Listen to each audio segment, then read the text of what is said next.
আপন আপন বলিস কারে, কেউ তো আপন হয় না। আপন আপন বলিস কারে, কেউ তো আপন হয় না। স্বার্থ ছাড়া এই ভুবনে আপন তো কেউ রই না। স্বার্থ ছাড়া এই ভুবনে আপন তো কেউ রই না। আপন আপন বলিস কারে, কেউ তো আপন হয় না। আপন আপন বলো কারে, কেউ তো আপন হয় না। স্বার্থ ছাড়া এই ভুবনে আপন তো কেউ রই না। স্বার্থ ছাড়া এই ভুবনে আপন তো কেউ রই না। চোখ বুঝিয়া ভাবর মন, কে তোরা আপনজন। ভালোবাসা পাওয়ার জন্য আছে কি কারণ? চোখ বুঝিয়া ভাবর মন, কে তোমার আপনজন। ভালোবাসা পাওয়ার জন্য আছে কি কারণ? চোখের আড়াল হলে দেখিস, চোখের আড়াল হয়ে দেখিস, তোর কথা কেউ কই না। স্বার্থ ছাড়া এই ভুবনে আপন তো কেউ রই না। স্বার্থ ছাড়া এই ভুবনে আপন তো কেউ রই না। কার জন্যে এই ভালোবাসা, টাকা ঘরার বাড়ি, মরার পরে কবরেতে রাখবে তাড়াতাড়ি। কার জন্যে এই ভালোবাসা, টাকা ঘরার বাড়ি, মরার পরে কবরেতে রাখবে তাড়াতাড়ি। বিনা লাভে বন্ধুরে কেউ, বিনা লাভে বন্ধুরে কেউ তোলার বোঝাও বই না। স্বার্থ ছাড়া এই ভুবনে আপন তো কেউ রই না। স্বার্থ ছাড়া এই ভুবনে আপন তো কেউ রই না। আপন আপন বলিস কারে, কেউ তো আপন হয় না। আপন আপন বলিস কারে, কেউ তো আপন হয় না। স্বার্থ ছাড়া এই ভুবনে আপন তো কেউ রই না। স্বার্থ ছাড়া এই ভুবনে আপন তো কেউ রই না। ঠিক বললাম? স্বার্থ ছাড়া কোন মানুষ কোন মানুষের আপন না। স্বার্থ ছাড়া সন্তান মাকে খেদমত করতে চায় না। স্বার্থ ছাড়া মাও সন্তানকে দেখতে চায় না। কোন না কোন স্বার্থ সন্তান এবং মায়ের সাথে, স্বামী স্ত্রীর সাথে, ভাই বোনের সাথে, পৃথিবীর মানুষের সাথে, একে অপরের সাথে, এমনকি নরেন্দ্র মোদীর সাথে আর শেখ হাসিনার সাথেও স্বার্থ জড়িত আছে না নাই? স্বার্থ যতদিন ছিল ততদিন পর্যন্ত শেখ হাসিনার পক্ষে বলেছে। আজকে ডক্টর ইউনূসের সাথে মিটিং হয়েছে, একটা বারের জন্যও আমাদের মোদী সরকার বলে নাই যে শেখ হাসিনারে ফিরায়ে আবার সেই চেয়ারটাই বসাই দাও বলেছে নাকি? বরং আমাদের সরকার বলেছে শেখ হাসিনার ফিরাই দিতে হবে। ঠিক না? আমাদের সরকার দাবি করেছে। ডক্টর ইউনূস বলেছে যে শেখ হাসিনাকে আমাদের টাকা না দিয়ে কোনে যাচ্ছেন, আবার আসছেন, তাহলে অসুবিধা।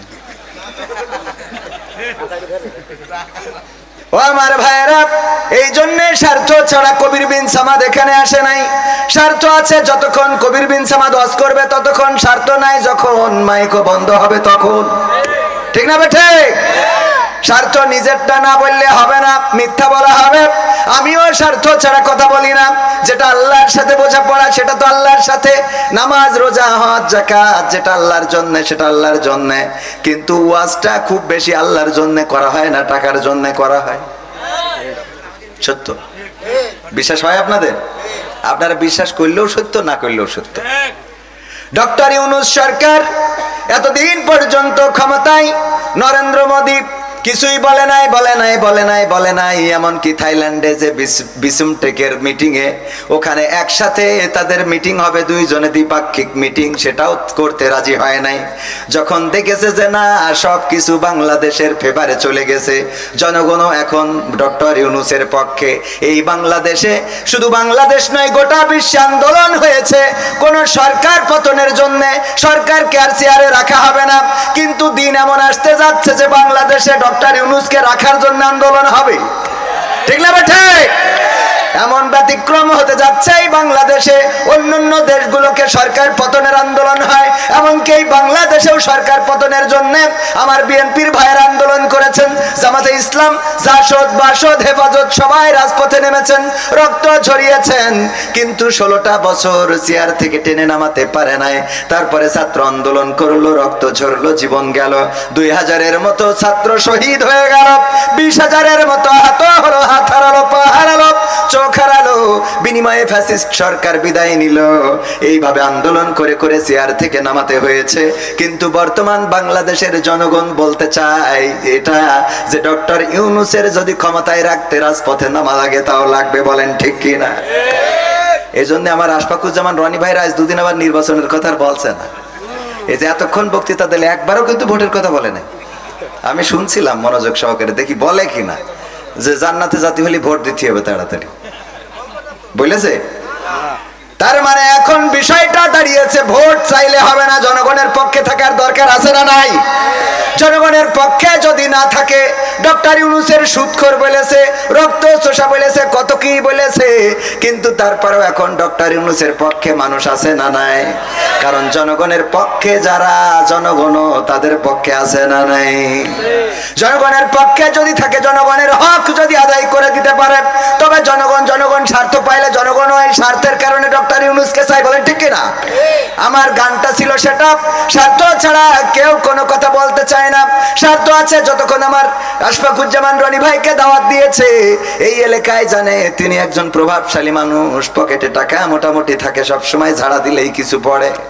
এই কারণে মাহফিলগুলোতে একটু ডাকে, আমাদের ডেকে দেয় আর ওনার ডেকে নেয়। ঠিক না বে ঠিক? সব জায়গায় স্বার্থ। স্বার্থ ছাড়া পৃথিবীর একটা কদমও ঘুরতে চায় না। কিন্তু আল্লাহ রাব্বুল আলামিন আমাদের কাছে কি স্বার্থ খুঁজেছেন? আল্লাহ রাব্বুল আলামিন বলেছেন, ওমা খালাকতুল জিন্না ওয়াল ইনসা ইল্লা লিয়াবুদুন, আমি জিন এবং মানব জাতিকে সৃষ্টি করেছি আমি আল্লাহ তাআলার ইবাদত করার জন্য। আল্লাহর ইবাদত করার জন্য পাঠালেন এই দুনিয়ায়। আর এই বান্দাকে কি দিলেন? আল্লাহ রাব্বুল আলামিন হাত দিলেন, পা দিলেন, চোখ দিলেন, কান দিলেন, কথা বলার শক্তি দিলেন, চলার শক্তি দিলেন, না চাইতেই বিবি দিলেন, সন্তান দিলেন। সন্তান যাদের আছে তারা বাবা হয়েছেন, ঠিক না? বউ যাদের আছে স্বামী হয়েছেন, হয়েছে না? আবার যাদের স্বামী আছে তারা স্ত্রী হয়েছেন। আল্লাহ রাব্বুল আলামিন না চাইতে এত কিছু দান করে দিলেন। এরপরেও যারা আল্লাহর ইবাদত করে না, এদের মতো অকৃতজ্ঞ মানুষ থাকতে পারে? এবার অকৃতজ্ঞ ঝিকর গাছাই নাই? আছে? ঝিকর গাছাই আছে কি নাই? আমিও তো ঝিকর গাছার মানুষ, আমিও জানি এই ঝিকর গাছায় অকৃতজ্ঞ আছে কি নাই। এই ঝিকর গাছা তো সেই ঝিকর গাছা যেই ঝিকর গাছাই আমাকে ইসলামী ব্যাংকের সামনে থেকে কলার ধরে টানতে টানতে নিয়ে গেল মাত্র 3 বছর আগে। বলতেছে, আল্লামা সাঈদী মুক্তির গান গেয়ে বেড়ান, কোন উদ্দেশ্য নিয়ে বলেন? আল্লামা সাঈদীর গান গান, রাষ্ট্র যারে রায় দিয়েছে তার পক্ষে কেন গান বলেন? আমাকে 3 বছর আগে, এবং সেটা লাইভ করলো। লাইভ করে কেউ কয় কোনো সাউন্ড হবে না, খালি মায়ের হবে। কি হবে? মায়ের হবে। আমরা কিছুই বলি নাই, এখনো বলছি না, বলবো না, কারণ বিচারের মালিক কে? যদি কেউ নীরব থাকে বুঝে নেবেন এই বিচারটা আল্লাহর দরবারে দিয়ে দেয়।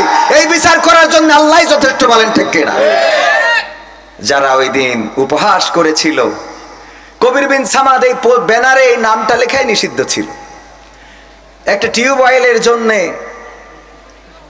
উপজেলা চেয়ারম্যান, ইউনিয়ন পরিষদের চেয়ারম্যান, কত জায়গায় ঘুরলাম, একটা টিউবওয়েল দিল না। কি অপরাধ আমার? এই দেশের জনগণ না আমি? আমার আব্বা আওয়ামী লীগ ছিল, পরে নাই জামাত ইসলাম হয়ে গেছে। আমার আব্বা তো আপনারা চেনেন, পদ্মপুকুর আমার দাদার বাড়ি। আমার দাদার বাড়ি কিন্তু এখানে, অরিজিনালি বলতে হবে। আমার আব্বাকে মানুষ করেছে এই দাদা। আমার দাদা 6 বছর, আমার আব্বা যখন 6 মাস বয়স তখন আমার দাদা মারা গেছে। তো গেলে আমার দাদি মানে প্রথম সন্তান 6 মাস বয়স, তার মানে আমার দাদির অবস্থা কি। সেই সময় যে দায়িত্বটা নিয়েছিলেন এই পদ্মপুকুরের সন্তান, ইজ্জত ধনী। পরবর্তীতে আমার এই দাদাইকেই দাদা হিসাবে চিনছি, আব্বা এই দাদাকেই আব্বাই জানতো এবং সেইভাবে মানুষ করেছেন। এখানে কয়েকবার আমরা ছোটবেলায় আব্বা আসলে এদিকে নিয়ে আসতো বাইসাইকেলে করে, আলহামদুলিল্লাহ। যাই হোক, তো সব মিলাই এই ঝিকরগাছার সন্তান আমি। আমার নামটা ব্যানারে থাকলে সেই ব্যানারটা চেঞ্জ করা লাগতো, স্টেজে ওঠা তো দূরের কথা। যারা এইগুলো করেছেন তারা আজকে নিজেরাই তো জায়গা ছেড়ে দিয়েছেন। আমরা তো কাউকে কিছু বলি নাই, বলেছি? বলার প্রয়োজনও নাই। জায়গা ছেড়েছেন, কেন ছেড়েছেন, কিসের জন্য ছেড়েছেন? এটার এই বিচারের মালিক কে? এই বিচারের মালিক আল্লাহ। এই জন্য ক্ষমতা দেখানো যাবে না, অধ্যত্ব দেখানো যাবে না, পাওয়ার দেখানো যাবে না। এই পাওয়ার চিরদিন থাকে না। পাওয়ার দেখাতে পারবে তারা যারা আল্লাহর কাছে নিবেদিত। আমি পবিত্র কোরআনের যে আয়াতে কারিমা তেলাওয়াত করেছি, আল্লাহর নবীকে দিয়ে আল্লাহ বলছেন, কুল ইন্না সলাতি ওয়া নুসুকি ওয়া মাহইয়ায়া ওয়া মামাতি লিল্লাহি রাব্বিল আলামিন। ওগো নবী বলো, তোমার উম্মতদেরকেও বলতে বলো, আমাদের সবার জন্য এটা প্রযোজ্য। বলো নিশ্চয় আমার সালাত, আমার কুরবানি, আমার জীবন, আমার মরণ কার জন্য? আল্লাহর জন্য। তো আল্লাহর জন্য যদি নিবেদিত হয়ে যায়, এর মাইললেও অসুবিধা নেই, না মাইললেও অসুবিধা নেই, ঠিক কিনা? কিন্তু কেউ যদি দাদার জন্য নিবেদিত প্রাণ করে ফেলে, তাইলে তার আর দেশে থাকা সম্ভব হয় না, তার কাটার বর্ডার ক্রস করে ওপারে যাওয়া লাগে। কারণ জীবনটা আল্লাহর জন্য রাখে নাই। আমি মাঝে মাঝে বলি, এরা নাকি আবার পরহেজগার ছিল। ওই এক আল্লাহর বান্দার মতো এক মুসলমান আর এক হিন্দু তর্ক বাঁধাইছে। মুসলমান বলতেছে আল্লাহ বড়, হিন্দু কয় ভগবান বড়। কয় আরে না, আল্লাহ বড়, কয় ভগবান বড়। দুইজনে তর্ক, আল্লাহ বড় না ভগবান বড়। কি করা যায়? এখন মুসলমান দেখছে এ তো থামতেছে না, একটা বুদ্ধি করলো যে এর একটু মেরে ফেলার ব্যবস্থা করি। কি করা যায়? বললো ওই যে পাহাড় দেখা যায়, ওই পাহাড়ের পরে উঠে তোর ভগবান যদি বড় হয় ওখান থেকে লাভ দিবি, যদি বেঁচে থাকিস তাহলে তোর ভগবান বড়। বললো ঠিক আছে চলো। এবার স্টেজের পরে উঠে বলছে নাও লাভ দাও। হিন্দু বলছে তুমি আগে দাও, তুমি তো নিয়ে আসলে। কয় তুই তো রাজি হইতে আইছিস। বলছে যে তুমি আগে দাও। দুইজনে তর্ক করতে করতে এক ফাঁকে মুসলমান বললো তোর ইমানে যদি এত জোর থাকে, তোর ভগবান যদি এত বড় হয়, তাহলে লাভ দিতে অসুবিধে কই? তো হিন্দু বলতেছে ঠিক আছে আমি লাভ দিচ্ছি আগে। হে ভগবান তুমি রক্ষা করো বলে লাভ দিয়েছে, একেবারে অক্ষত, কোনো ঝামেলা নেই। এখন উপরে যে ও মালটা তো চিন্তায় পড়ে গেছে যে আসলে কি তাহলে ভগবান বড় নাকি আল্লাহ বড়? দুই নৌকায় পা যাদের, এদের কি কোনো কুল রক্ষা হয়? চিন্তা করতেছে ও তো বেঁচে গেল ভগবানের ডেকে, তাহলে কি এখন ভগবানকেই ডাকতে হবে? জোরে বললো আল্লাহ তুমি রক্ষা করো, আর আসতে বললো যদি না পারো তাহলে ভগবান দেখে রেখো, বলে দিয়েছে লাভ। তো আমাদের পরহেজগার হযরতের ওলিয়া উলিয়ার পর্যায়ে পৌঁছে গেল। সে বলেছিল আল্লাহ তুমি রক্ষা করো, যদি না পারো তাহলে দাদা হেলিকপ্টার পাঠাও। ঠিক না বে ঠিক? আল্লাহ যদি না পারে তাহলে দাদা আছে। যাই হোক, যে কথায় ছিলাম যে স্বার্থ ছাড়া পৃথিবীর কেউ আপন হয় না। আজকে ডক্টর ইউনূস প্রমাণ করে দিয়েছে যে এই বাংলাদেশ বিশ্বের দরবারে মাথা উঁচু করে দাঁড়াবে। বিসমটেকের চেয়ারম্যান উনি প্রধান হয়েছেন, ঠিক না? আন্তর্জাতিক যে সংগঠন বা সংস্থা বা যাই হোক না কেন, এত ভালো গবেষণা এখনো করার সুযোগ হয় নাই। তো এখানকার দায়িত্ব দিয়ে দিয়েছেন, বুঝে দিয়েছেন ডক্টর ইউনূসের কাছে। এটা প্রমাণ করে যে বাংলাদেশ এখন বিশ্বের বুকে মাথা উঁচু করে দাঁড়াবে। এই দেশ নিয়ে আর ষড়যন্ত্র করে পার পাওয়া যাবে না। আজকে মোদির সাথে বৈঠকে তিস্তার পানি চুক্তি নিয়ে কথা হয়েছে, বর্ডারে মানুষ হত্যা নিয়ে কথা হয়েছে, অপপ্রচার নিয়ে কথা হয়েছে। দাঁত ভাঙা জবাব দিয়েছেন ডক্টর ইউনূস, দেখিয়ে দিয়েছেন তিনি বাপের বেটা। যখন এসেছেন নরেন্দ্র মোদী সহ কূটনীতিক যারা ছিল সব দাঁড়ায় সম্মান করেছে, বলেন ঠিক কিনা? শুধু সম্মান করিনি, আসলি ক্ষয় ওং শান্তি নমো নমো নমস্কার বলিস না, বলে নাই? যখন ঢুকছে মাথায় রাখবেন, যারা অপেক্ষায় থাকে উনারা বড় নন, বড় তিনি যিনি আসেন। কথা কয় না? আমার কথা মনে বোঝেননি? এই যে মাহফিলে আপনারা যারা বসে আছেন, আপনারা তো বসে আছেন, এখানে অতিথি যারা, মেহমান যারা, তারা একের পর এক আসছে, ঠিক কিনা? তাহলে আপনারা অপেক্ষায় আছেন, বড় কারা? যারা অতিথি, মানে আসবে আমি না, উনার মতো। তো এই যে উনারা কি আপনাদের থেকে বড়, তো বসে আছে, দেখেছেন কিনা আপনারা? ভিডিওটা চোখে পড়েছে? বসে আছেন নরেন্দ্র মোদী সহ অন্যান্য কূটনীতিক ভারতের, আর ডক্টর ইউনূস ঢুকলো, সবাই দাঁড়িয়ে গেল, আর মোদী বলতেছে ওং শান্তি নমো নমো। ঠিক না বে ঠিক? এটা প্রমাণ করে দেয় যে ডক্টর ইউনূস ওদের থেকেও বড়। আর ছবি একটা দিয়ে দিয়েছে যে আমি তো সেই মাল, 10 বছর আগে তুই আমার গলায় মালা পরাইলি কি। আর আমাদের দিদি যেইতে নিজে ধর্ম নিজের মুসলমান, যেইতে ওখানে আবার তিলক লাগাইতো, কথা কয় না, ঠিক না ভাই? ঠিক। কোন মুসলমান যদি কোন ধর্মের অনুসরণ করে, সেই ধর্মের কোনো কিছু ধারণ করে, তার মুসলমান পরিচয় দেওয়ার কোনো অধিকার থাকে না। কারণ একজন মুসলমানের সন্তান এই দেশে ইসলাম প্রচারের জন্য এসেছিল, বঙ্গবন্ধুর পরিবার ইরাক থেকে এসেছিল ইসলাম প্রচারে, সেই পরিবারের সন্তান হয়ে তিলকের কলঙ্ক মাথায় লেপন করে প্রমাণ করে দিয়েছে মুসলমানের সাথে এই পরিবারের সম্পর্ক নেই। তারপরে আবার বলে যে শেখ হাসিনা পালাই নাই। কি করেছে? শেখ হাসিনা হিজরত করেছে। কি করেছে? তো হিজরত যদি করে থাকে তা মক্কা মদিনায় যাবে, তোর দাদার দেশে যাবে কেন? হ্যাঁ, যেখানে গেলে দুটো সোয়াব হবে নাকি? যেখানে গেলে দুইটা সোয়াব পাওয়া যাবে, ইবাদত বন্দী করা যাবে। হিজরত তো সেখানে হবে, হিজরত দাদার দেশে হয় কেন খালি? তো এই জন্যে এটা প্রমাণ করে দেয় যে ইসলামের সাথে তাদের কোনো সম্পর্ক ছিল। আর ডক্টর ইউনূস যতদিন আছে এই দেশে অন্তত পথ হারাবে না। আমরা নির্বাচন চাই। আবার আপনি মনে করেন না যে নির্বাচন চাইলে তো, নির্বাচন না হলে তো আমাকে জামাতও ক্ষমতায় যাইতে পারবে না। তো এই জন্য নির্বাচনের দরকার আছে না নাই? প্রয়োজনীয় সংস্কার করেই তারপরে নির্বাচনে যেতে হবে। এরকম করলে হবে না, দে দে নির্বাচন করে দে ইলেকশন, একটু চেটে পুটে খায়, দেশটা মোদের নামে দলিল করতে চাই, আমরা দেশটা মোদের নামে দলিল করতে চাই। এই চাইলে কি হবে?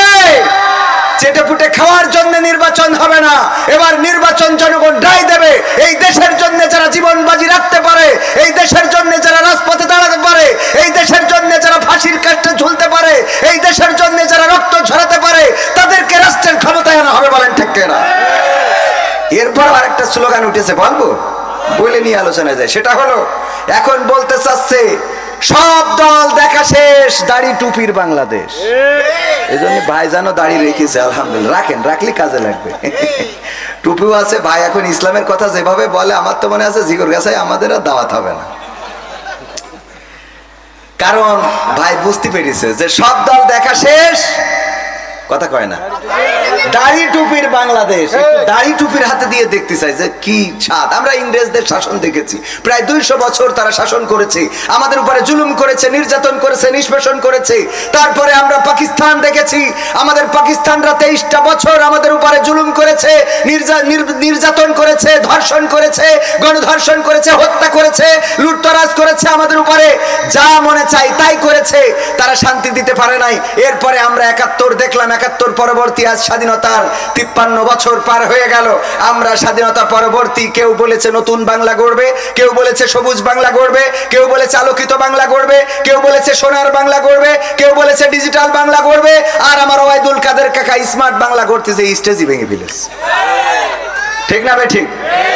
এত কিছু গড়তে চেয়ে যেহেতু পারে নাই, সুতরাং আমাদের বক্তব্য হলো আর সোনার বাংলা, নতুন বাংলা, সবুজ বাংলা, সোনালী বাংলা, রূপালী বাংলা, দীপালি বাংলা, পূবালী বাংলা, ডিজিটাল বাংলা, স্মার্ট বাংলা এইগুলো দেখার ইচ্ছা নাই। আমরা আগামীতে দেখতে চাই আল কোরআনের বাংলা দেখতে চাই। বলেন ঠিক কিনা? আল কোরআনের বাংলা দিয়ে দেখতে চাই যে আসলে কি হতে পারে। এবার একটা প্রমাণ যদি আপনাদের দিই, ধর্ষণ বেড়ে গিয়েছিল মাঝখানে, এত ধর্ষণ, ঘরে ধর্ষণ, মানে এ যেন ওই যে ফেরাউনের সময় একবার ব্যাঙের গজব আসতো, একবার পানির গজব আসতো, একবার শুকনো খরা, এক এক রকম গজব আসতো না। ডক্টর ইউনূস ক্ষমতা নেওয়ার পরে যেন ওরকম শুরু হলো। একবার ভ্যানওয়ালা, রিক্সাওয়ালা, একবার আনসারওয়ালা, একবার পুলিশওয়ালা, সব রাজপথে শাহবাগে যার দরকার। ফকিররাও যে না জানি কবে দাঁড়ায় পড়ে যে আমাদের ভিক্ষে 2 টাকার নোট চলবে না। তো এখন এইভাবে এক একজন এক এক আন্দোলন করতে করতে করতে করতে ছিনতাই বেড়ে গেল, চুরি বেড়ে গেল, ঠিক কিনা? চুরি চিন্তায় বেড়েছে না? এরপরে ধর্ষণ, যেখানে সেখানে বাচ্চা শিশু ধর্ষণ, গণধর্ষণ, এমনকি তাকে হত্যা। আর্মির সম্মিলিত সামরিক হাসপাতালে নিয়ে যেয়ে পর্যন্ত এ বাচ্চাটা মেরে ফেলা হলো, মরে গেল। আমি জানি না যে মারা হলো না, কারণ একটা ষড়যন্ত্র চলছিল। বলেন ঠিক কিনা? তো এরপরে বামেরা আবার দাঁড়ায় গেল রাজপথে। কোথায়? শাহবাগে বামেরা কি দাবি করলো যে ধর্ষণের শাস্তি হতে হবে মৃত্যুদণ্ড। বামেরা যারা আল্লাহতে বিশ্বাস করে না, কোরআন বিশ্বাস করে না, তারা কি শাস্তি চেয়েছে? কারা চেয়েছে? তো বামেদের বোঝা উচিত আমার আল্লাহ 1400 বছর আগে এই ধর্ষণের শাস্তি কি দিয়ে দিয়েছে? কোরআনে কয় কোরআন মৃত্যুদণ্ড। আল্লাহ দেওয়া শাস্তি কি? বামেরাও চাই কি? আর ডানিরা তো মৃত্যুদণ্ড এত চাওয়ার দরকার নেই, এটা তো অলরেডি খাতা কলমে আছে, ঠিক না? তো তার মানে ধর্ষণের শাস্তি যেহেতু মৃত্যুদণ্ড চাও, সুতরাং বেশি কিছু দরকার নেই, কোরআনটা সংসদে বসাই দাও। যদি দুর্নীতিমুক্ত না হয় তাহলে আমরা হুজুরা এই দেশ ছেড়ে পাকিস্তানে যাবানি। কথা কয় না, ঠিক না ভাই? ঠিক। একটা ধর্ষণের শাস্তি যদি কোরআন দিয়ে দেখিয়ে দেওয়া হতো, চুরির শাস্তি যদি হাত কেটে দেওয়া হতো, ছিনতাইকারীর শাস্তি যদি এক পাশের পা অপর পাশের হাত কাটা হতো, যদি কেউ হত্যা করে তার শাস্তি যদি কতল করা হতো, গলা থেকে মাথা আলাদা করে দেওয়া হতো, তাহলে এত খুন খারাপি এই জমিনে হতো? এগুলো বাড়ার পিছনেও কারণ ছিল। কারণ বলবো? কারণটা বলি। কারণ হলো একবার এক কাফন চোরা মারা যাওয়ার সময় সন্তানদের ডেকে বলছে, শোনো, আমি মারা যাওয়ার পরে তোমরা এমন কিছু করবা যাতে অন্তত আমাকে মানুষ ভালো বলে। আমাকে কি বলে? তো ওই সন্তানরা ওরাও কাফন চুরি করে, মানসি বলে যে এর আব্বাও কাফন চুরি করতো, এও কাফন চুরি করে, এর তো কেউ ভালো, আব্বার তো কেউ ভালো কয় না, সবাই বাপেরে খারাপ বলে যে ওর বাবা ছিল কাফন চোর, সন্তানও হয়েছে কাফন চোর। সন্তানরা চিন্তা করলে এর থেকে নামাজি হয়ে যায়, রোজাদার হয়ে যায়, আল্লাহওয়ালা হয়ে যায়। আল্লাহওয়ালা হয়েছে, মসজিদে গেলি কয় মসজিদে এসেছে, তাতে কি হবে? ওর বাপ ছিল কাফন চোর। তো চিন্তা করলে এতেও তো কাজ হবে না, তাহলে কি করা যায়? আমরা মসজিদে সবার খাবার দেব, যারা নামাজ পড়বে তাদের খাবার দেবো। খাবার দেয়, ছোট ছোট যারা আছে ওদের বাইসাইকেল কিনে দেয়। কয় এই বাইসাইকেল কে দিয়েছে? তা ওই যে কাফন চোরা ছেলেরা দিয়েছে। তাহলে ভালো কাজ করেও কি বাবারে ভালো বলতেছে? কারে খারাপ বলতেছে? বাবারে। তো চিন্তা করলো এই ভালো কাজ করে আর লাভ নাই, এটা ছেড়ে দিয়ে আবার কাফন চুরি শুরু করি। তবে কাফন চুরি করতে হবে, এখন শুধু চুরি করলে হবে না, যেই গোরস্থানের কাফন চুরি করবো লাশটা তুলে নিয়ে বাঁশ একটা ভরি দিয়ে ওই যে ওখানে তেল পাম্পের সামনে যে মূর্তিটা আছে ওখানে টেঙায় রাখবো। এই কাজ যখন করিছে মানুষ বলা ধরলো যে এর থেকে তো এর বাপ ভালো ছিল। কথা বোঝেন? মানে ওদের বাপ তো খালি কাফন চুরি করতো, এ তো কাফন চুরি করে পাশার মধ্যে বাস ঢুকে আবার এই উপজেলার মোড়ে টাঙাইতো। তাহলে এদের থেকে তো এদের কি ছিল? বাপ ভালো ছিল। আমাদের দেশে একের পর এক চুরি, ছিনতাই, ডাকাতি, খুন খারাপি একের পর একটা করে আসতেই থাকলো, যেন জনগণ বলতে পারে আগেই তো ভালো ছিলাম। ঠিক না বে ঠিক? সেগুলো বন্ধ হয়ে যাচ্ছে এবং যাবে ইনশাআল্লাহ। ষড়যন্ত্র করে লাভ হবে এই দেশের যারা জনগণ বুঝে নিয়েছে রক্ত দিয়ে। সুতরাং এই দেশ গড়ার জন্য আমরা বাংলাদেশে কোরআনের আইন দেখতে চাই। কোরআনের আইন যদি বিএনপি কায়েম করে আমাদের কোনো আপত্তি আছে? যদি জামাত কায়েম করে আপত্তি আছে? যদি আওয়ামী লীগ কায়েম করে আপত্তি আছে?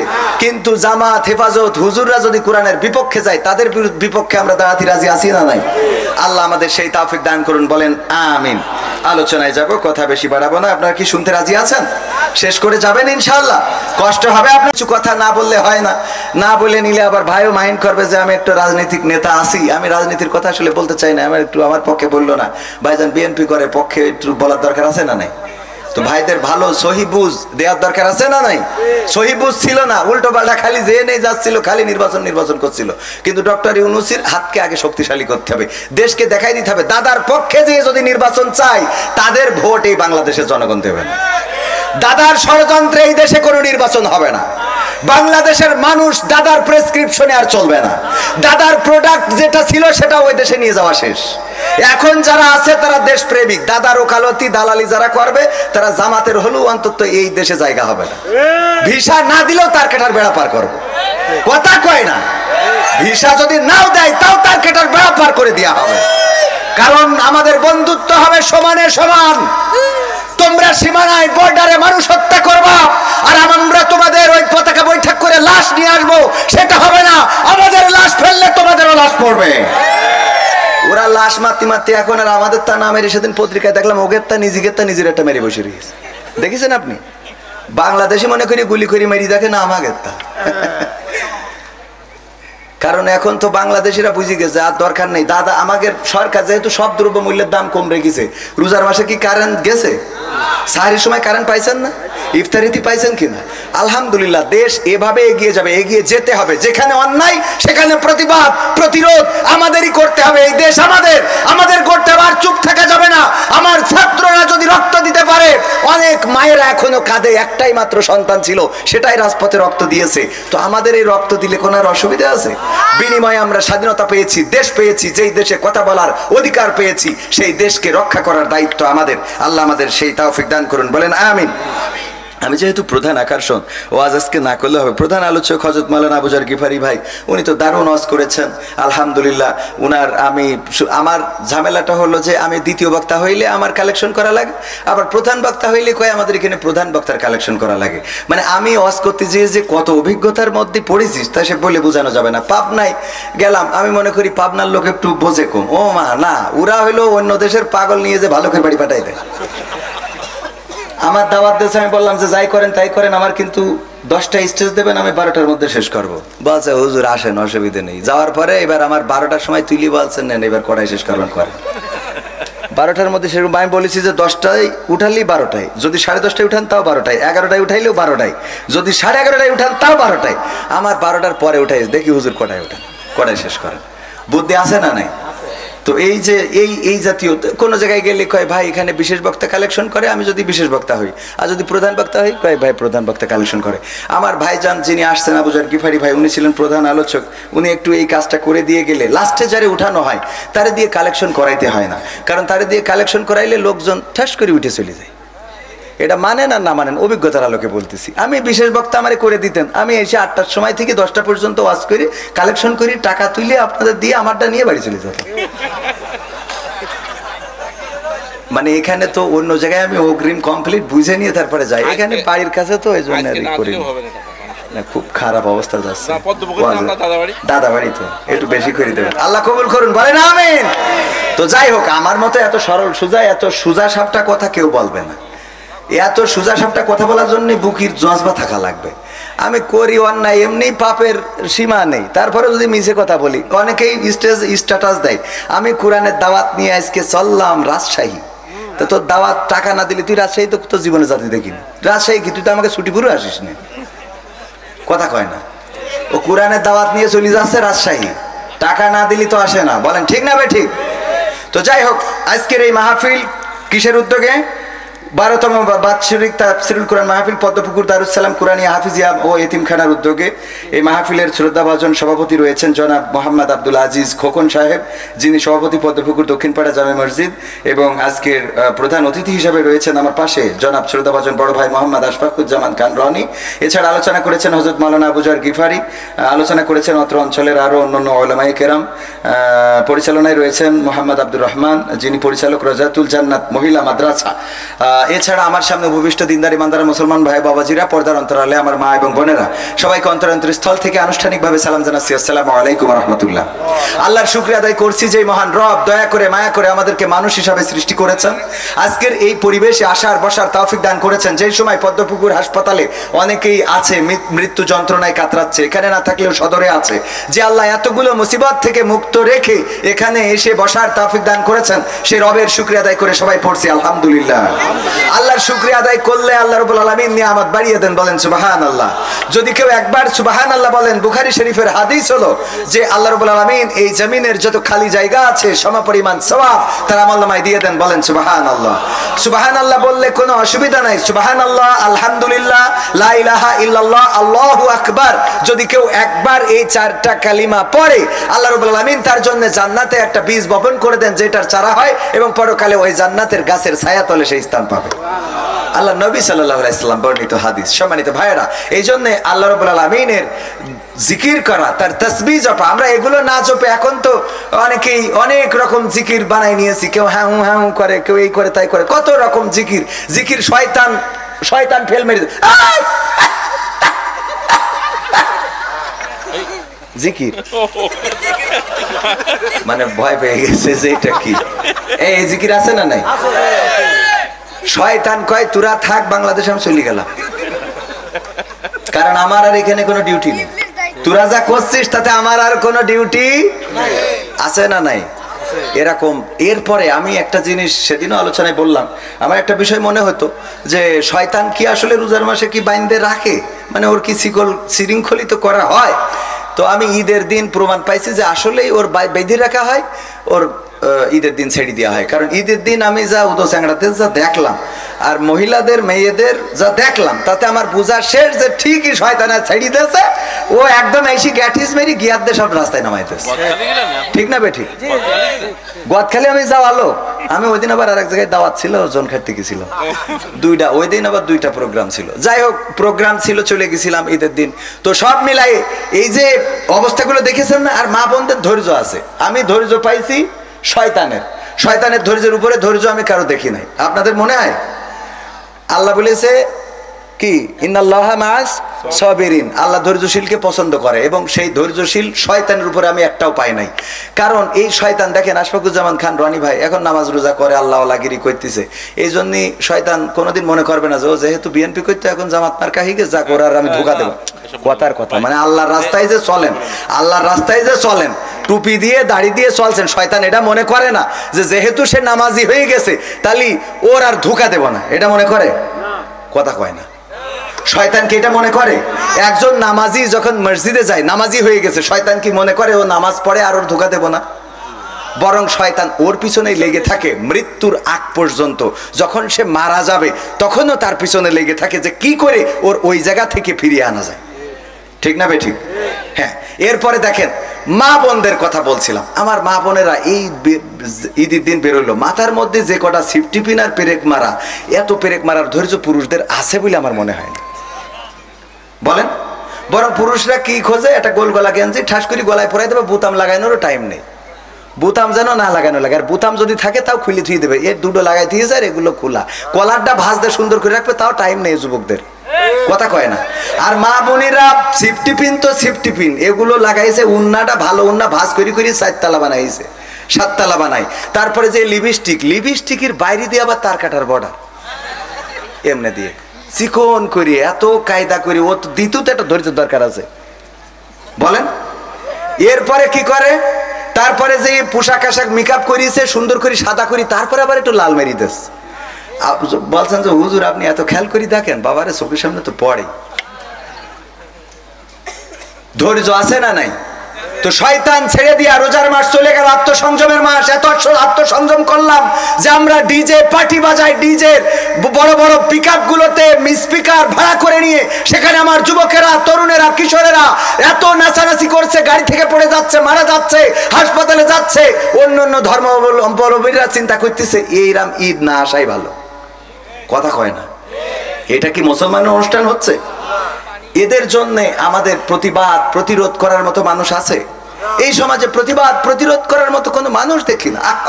দুঃখ লাগে যে এইগুলো বাধা দেওয়ার মতো মানুষ নাই, বরং এইগুলো করানোর জন্য মানুষ আছে। ছুটি পড়ে আমি মাহফিলের আয়োজন করলাম, বিভিন্ন দোহাই দিয়ে আইন দিয়ে বন্ধ করা হলো, মাহফিলের দিন বন্ধ করা হলো। আজকে সেখানে নোবেল এসে নাচা গাওয়া করতেছে, মেয়ে ছেলে একসাথে, একটা মানুষ পাইলাম না এই অনুষ্ঠানের বিরুদ্ধে কথা বলার। আমি নিজেও সেখানে ছিলাম নাচা গাওয়ার আগ পর্যন্ত, কারণ আমি ওই কলেজের ছাত্র, আমাদেরও দায়িত্ব ছিল, গিয়েছিলাম। কিন্তু চলে এসেছি অনুষ্ঠানের আগে, নাচের আগে, গানের আগে। এমনকি অনুষ্ঠানটাই কোরআন তেলাওয়াতটাও আগে করানো হয়নি। আমার আশফাকুজ্জামান খান রনি ভাই সাক্ষী, আগে নাচানো হয়েছে। ঠিক না বেঠিক? না, কোরআন তেলাওয়াত পরে হয়েছে, আগে নাচ হয়েছে, ড্যান্স হয়েছে। 4 জনে আগে ড্যান্স করে নিছে, তারপরে কোরআন তেলাওয়াত। চিন্তা করা যায়, একটা মুসলিম দেশে কথা বলার কেউ নাই, ওখানে আলেম ওলামাও ছিলেন, কাউকে প্রতিবাদ করতে দেখলাম না। এগুলো যদি প্রতিবাদ না করি সমাজ পরিবর্তন হবে কি হবে? বেঁচে থেকে অযথা বিদ্যা শিখে যদি না গড়তে পারি শোষণবিহীন সমাজটাকে, কি হবে বেঁচে থেকে? কি হবে ছাত্র সেজে চুমু খেয়ে সনদ খানা যদি হয় বিদ্যালয়টা পরিমণিদের আড্ডাখানা? কি হবে ছাত্র সেজে চুমু খেয়ে সনদ খানা যদি হয় বিদ্যালয়টা নায়িকাদের আড্ডাখানা? এর চেয়ে মরাই ভালো, দেশ ছেড়ে যাওয়াই ভালো, এর চেয়ে মরাই ভালো, দেশ ছেড়ে যাওয়াই ভালো। কি হবে ধোকা দিয়ে বিবেকটাকে, কি হবে ধোকা দিয়ে বিবেকটাকে? কি হবে বেঁচে থেকে অযথা বিদ্যা শিখে যদি না গড়তে পারি শোষণবিহীন সমাজটাকে? কি হবে বেঁচে থেকে? কি হবে লেখালেখি কলমবাজির ওই মহড়া সমাজের আসল চিত্র যদি না যাই তুলে ধরা, কি হবে লেখালেখি কলমবাজির ওই মহড়া। সমাজের আসল চিত্র যদি না যাই তুলে ধরা, যদি ওই ঘুষের বলে কলমটা উল্টো চলে, যদি ওই হ্যালো কলে ক্যামেরা উল্টো বলে, তবে কি যাবে রোখা দুর্নীতিকে, তবে কি যাবে রোখা দুর্নীতিকে। কি হবে বেঁচে থেকে অযথা বিদ্যা শিখে যদি না গড়তে পারি শোষণবিহীন সমাজটাকে। কি হবে বেঁচে থেকে, কি হবে যুবক নামের বোঝা হয়ে এই ধরাতে, যেখানে মা বোনেরা ধর্ষিতা হয় দিনে রাতে। কি হবে যুবক নামের বোঝা হয়ে এই ধরাতে, যেখানে মা বোনেরা ধর্ষিতা হয় দিনে রাতে। যৌবনের সার্থকতা ঘুচিবে সকল ব্যথা, যৌবনের সার্থকতা ঘুচিবে সকল ব্যথা। পারো যদি বলি দিতে মানুষরূপী পশুটাকে, পারো যদি বলি দিতে মানুষরূপী পশুটাকে। কি হবে বেঁচে থেকে অযথা বিদ্যা শিখে যদি না গড়তে পারি শোষণবিহীন সমাজটাকে। কি হবে বেঁচে থেকে, কি হবে নামাজ রোজা ইমানদারির বড়াই করে কোরআনের খাদেম যারা তারা যদি থাকে কারাগারে। কি হবে নামাজ রোজা ইমানদারির বড়াই করে কোরআনের কর্মীগুলো থাকে যদি কারাগারে। মসজিদের কোণে বসে জিকির যত করো কষে, মসজিদের কোণে বসে তাসবিহ যত টানো ঠেসে, এভাবে যাই না পাওয়া আল্লাহকে, এভাবে যাই না পাওয়া আল্লাহকে। কি হবে বেঁচে থেকে অযথা বিদ্যা শিখে যদি না গড়তে পারি শোষণবিহীন সমাজটাকে। কি হবে বেঁচে থেকে, কি হবে, কি হবে ইমাম হয়ে, কি হবে আলেম হয়ে ইমাম সেজে মসজিদেতে, পারো যদি সত্য কথা উচ্চ স্বরে না বলিতে। এমন ইমাম আছে না নাই? হক কথা উচ্চ স্বরে বলে না, জায়গা বুঝে লাইন বুঝে কথা বলে। যেই কথা বললে মার খাওয়া লাগবে না, যেই কথা বললে ইমামতি যাবে না, যেই কথা বললে বেতন বেড়ে যাবে, এরকম কথা বলে এমন ইমাম আছে না নাই? এমন ইমাম হওয়া যাবে না। হক কথা স্পষ্ট করে বলতে হবে। রিজিকের মালিক কোন মসজিদের সভাপতি নন, রিজিকের মালিক কোন মসজিদের সেক্রেটারি নন, রিজিকের মালিক কোন মসজিদের ম্যানেজিং কমিটি নন। রিজিকের মালিক কে? কি হবে আলেম হয়ে ইমাম সেজে মসজিদেতে, পারো যদি সত্য কথা উচ্চ স্বরে না বলিতে। চাকরির ভাই করো যদি ছেড়ে দাও ইমামতি, চাকরির ভাই করো যদি ছেড়ে দাও ইমামতি। কি হবে ধোঁকা দিয়ে আল্লাহকে, কি হবে ধোঁকা দিয়ে আল্লাহকে। কি হবে বেঁচে থেকে অযথা বিদ্যা শিখে যদি না গড়তে পারি শোষণবিহীন সমাজটাকে। কি হবে বেঁচে থেকে, কি হবে নেতা হয়ে জনবলে ঘাড় ফুলিয়ে রাজপথ গরম দেখে যদি থাকো ঘরে শুয়ে। এমন নেতা আছে না নাই? রাজপথ গরম দেখলে নেতারে আর রাজপথে পাওয়া যায় না। এই নেতা দেখার জন্য গোটা সংসদটা দেখলেই তো হয়ে যায়। শেখ হাসিনা থেকে শুরু করে গোটা এমপি মন্ত্রী সব একবারে চলে গেছে একযোগে। আমাদের উপজেলা চেয়ারম্যান, ভাইস চেয়ারম্যান, ইউনিয়ন পরিষদের চেয়ারম্যান একযোগে চলে গেছে না? এই নেতারা বলতো যে কি শাহবাগে বললো আমরা যদি পিশাব করে দিই বানের পানির মতো ভাসি যাবে। আমি বললাম তোমাদের বানের পানির মতো দরকার নেই, খালি এসে ওই স্যালোর পানি যেখানে পড়ে ওখানে একটু মুইতে 1 বিঘে জমি ভাসাই দাও দেখি।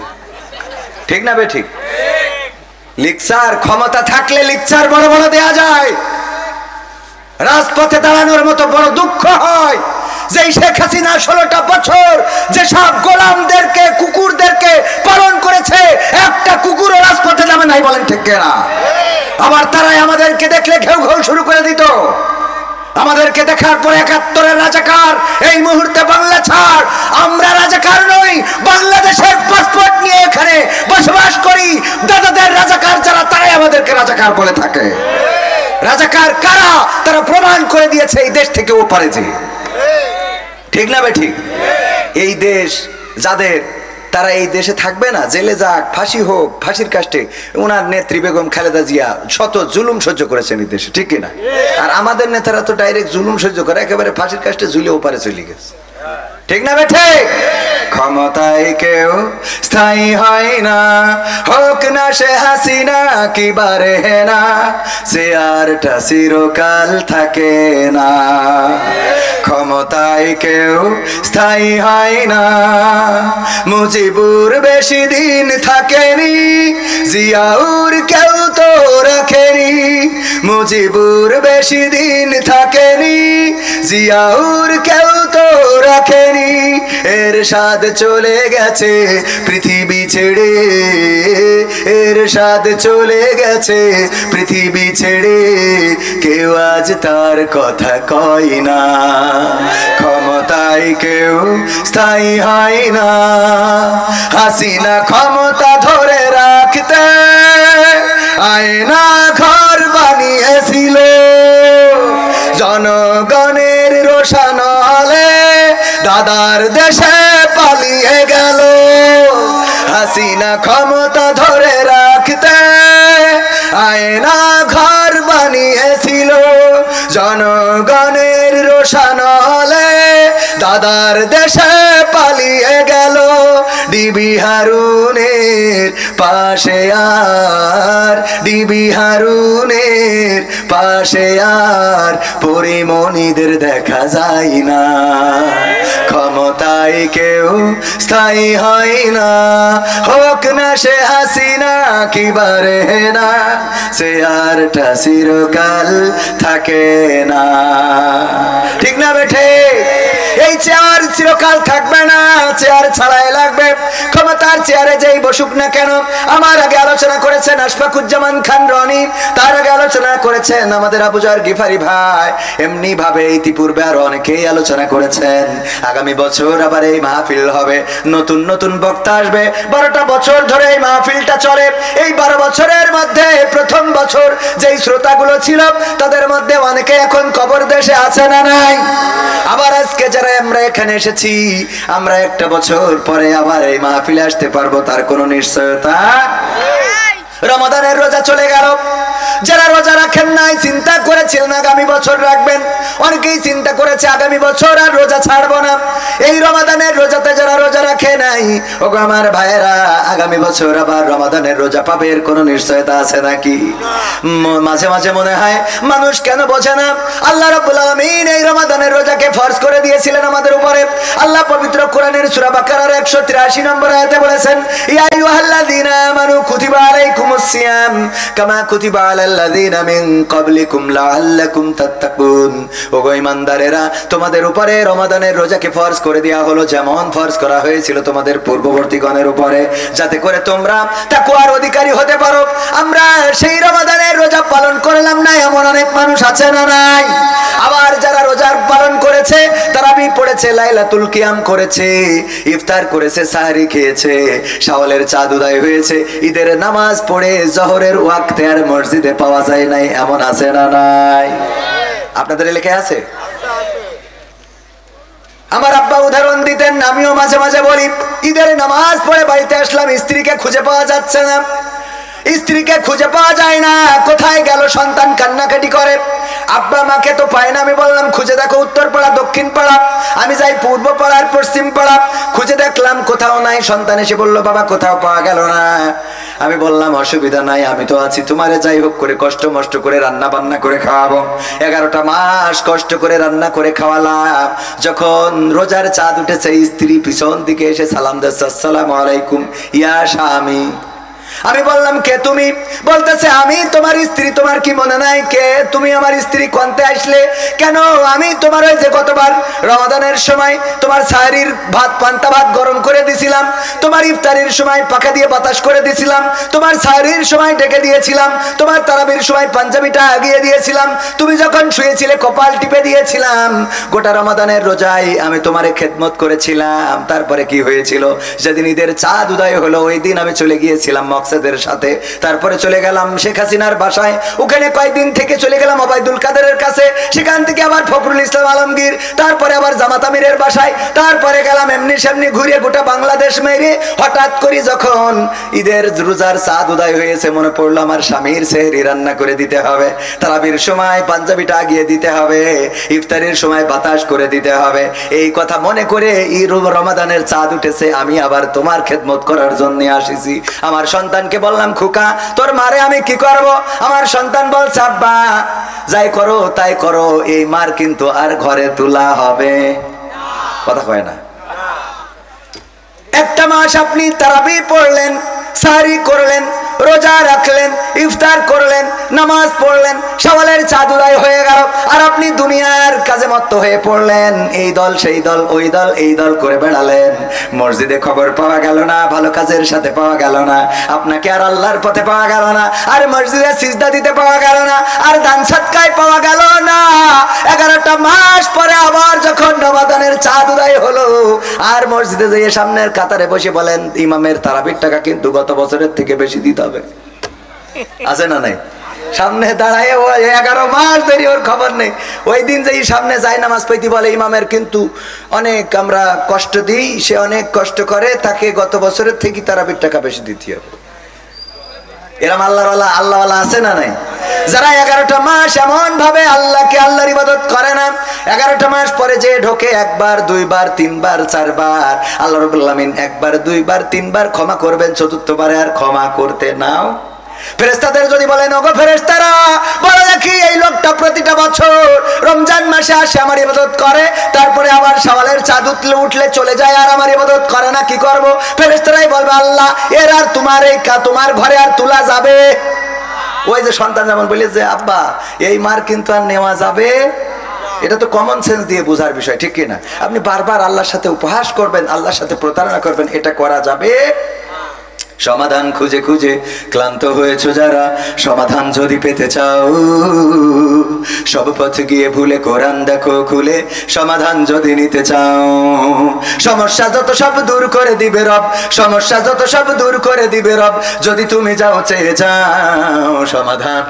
সমাধান খুঁজে খুঁজে ক্লান্ত হয়েছো যারা, সমাধান যদি পেতে চাও সব পথে গিয়ে ভুলে কোরআন দেখো খুলে, সমাধান যদি নিতে চাও। কোরআন ধরি না বলে, কোরআন পড়ি না বলে চারিদিকে হই লাঞ্ছিত, কোরআন জানি না বলে, কোরআন মানি না বলে সব অধিকার বঞ্চিত, কোরআন ধরি না বলে, কোরআন পড়ি না বলে চারিদিকে হই লাঞ্ছিত, কোরআন জানি না বলে, কোরআন মানি না বলে সব অধিকার বঞ্চিত। মরিচিকার পিছে না ঘুরে মিছে মিছে, মরিচিকার পিছে না ঘুরে মিছে মিছে, কোরআনটা খুলে দেখে নাও সমাধান। সমাধান খুঁজে খুঁজে ক্লান্ত হয়েছো যারা, সমাধান যদি পেতে চাও সব পথে গিয়ে ভুলে কোরআন দেখো খুলে, সমাধান যদি নিতে চাও। কোরআনেই বলা আছে কোন পথে চলবে, কোন পথে মিলবে মুক্তি, কোরআনেই লেখা আছে কোন পথে শান্তি, কোন পথে আসবে শক্তি, কোরআনেই বলা আছে কোন পথে চলবে, কোন পথে মিলবে মুক্তি, কোরআনেই লেখা আছে কোন পথে শান্তি, কোন পথে আসবে শক্তি।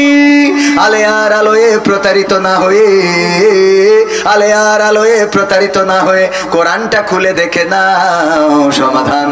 সমাধান খুঁজে খুঁজে ক্লান্ত হয়েছো যারা, সমাধান যদি পেতে চাও সব পথে গিয়ে ভুলে কোরআন দেখো খুলে, সমাধান যদি নিতে চাও। কোরআনেই খুঁজে পাবে সংসার নীতি, আর কি হবে রাষ্ট্রের নীতি, কোরআনের আইন চললে দেশে দূর হবে সব দুর্নীতি। কথা বিশেষ হলো না মনে হয়? দুর্নীতি বন্ধ হবে না? হবে না? কোরআনের আইন যদি কায়েম হয় দুর্নীতি কি বন্ধ হবে? দুই একজন একটু উঠাউঠি করছেন, গরমে না কষ্ট হয়ে যাচ্ছে? কোনটা? না এমনি রাত বেশি হয়ে গেছে? কোনটা? হ্যাঁ শেষ করে দেব, শেষ করে দেব। এলাকার সন্তান, বেশি কথা এখানে বলা উচিত না। আমি শুনছিলাম আমার রকি যখন দাওয়াত নিয়েছে সে আমার বললো যে আমি এখানে বিশেষ আলোচক, তো আমি এটা ঠিকভাবে নিয়েছিলাম যে বিশেষ আলোচক হইলে ঠিক আছে, এলাকার সন্তান জিকর গাছায় বিশেষ আলোচক হওয়াই উচিত, কারণ এলাকার সন্তান প্রধান বক্তা হইলে সেটা চলে না। এরপরে আবার এখানে আসার পরে যেটা দেখলাম খুবই বেকায়দা অবস্থা, এক বাড়ি পার্কিং, আর এক বাড়ি বসাইলো, আর এক বাড়ি ডাকে খাওয়ার জন্য, 3 বাড়ি যাইতে হবে। তো মনটা খারাপ হয়ে গেল, গেলামই না। এরপরে শুনলাম বিশেষ বক্তা তিনি কালেকশন করবেন, ওমা পরে তিনি কালেকশন না করে নেমে চলে গেল। জিজ্ঞেস করলাম কয় আমার কালেকশন করার কথা বলেই নাই আবুজার গিফারি ভাই। তো সব দায়িত্ব আমার পরে, ওয়াজ করবেন, গান গাবেন, কালেকশন করবেন, সব আমার পরে। এলাকার সন্তান আমার কথা শোনার জন্য বসে থাকে, আপনার মনে হয় তো টাকা চালিপ পদ্ম উঠবে? আমি তো ভয়তে চাচ্ছি না, তাই অনেকে উঠতেছে। এখনো মা বোনদের নিয়ে কিছু কথা বলার দরকার আছে না নাই?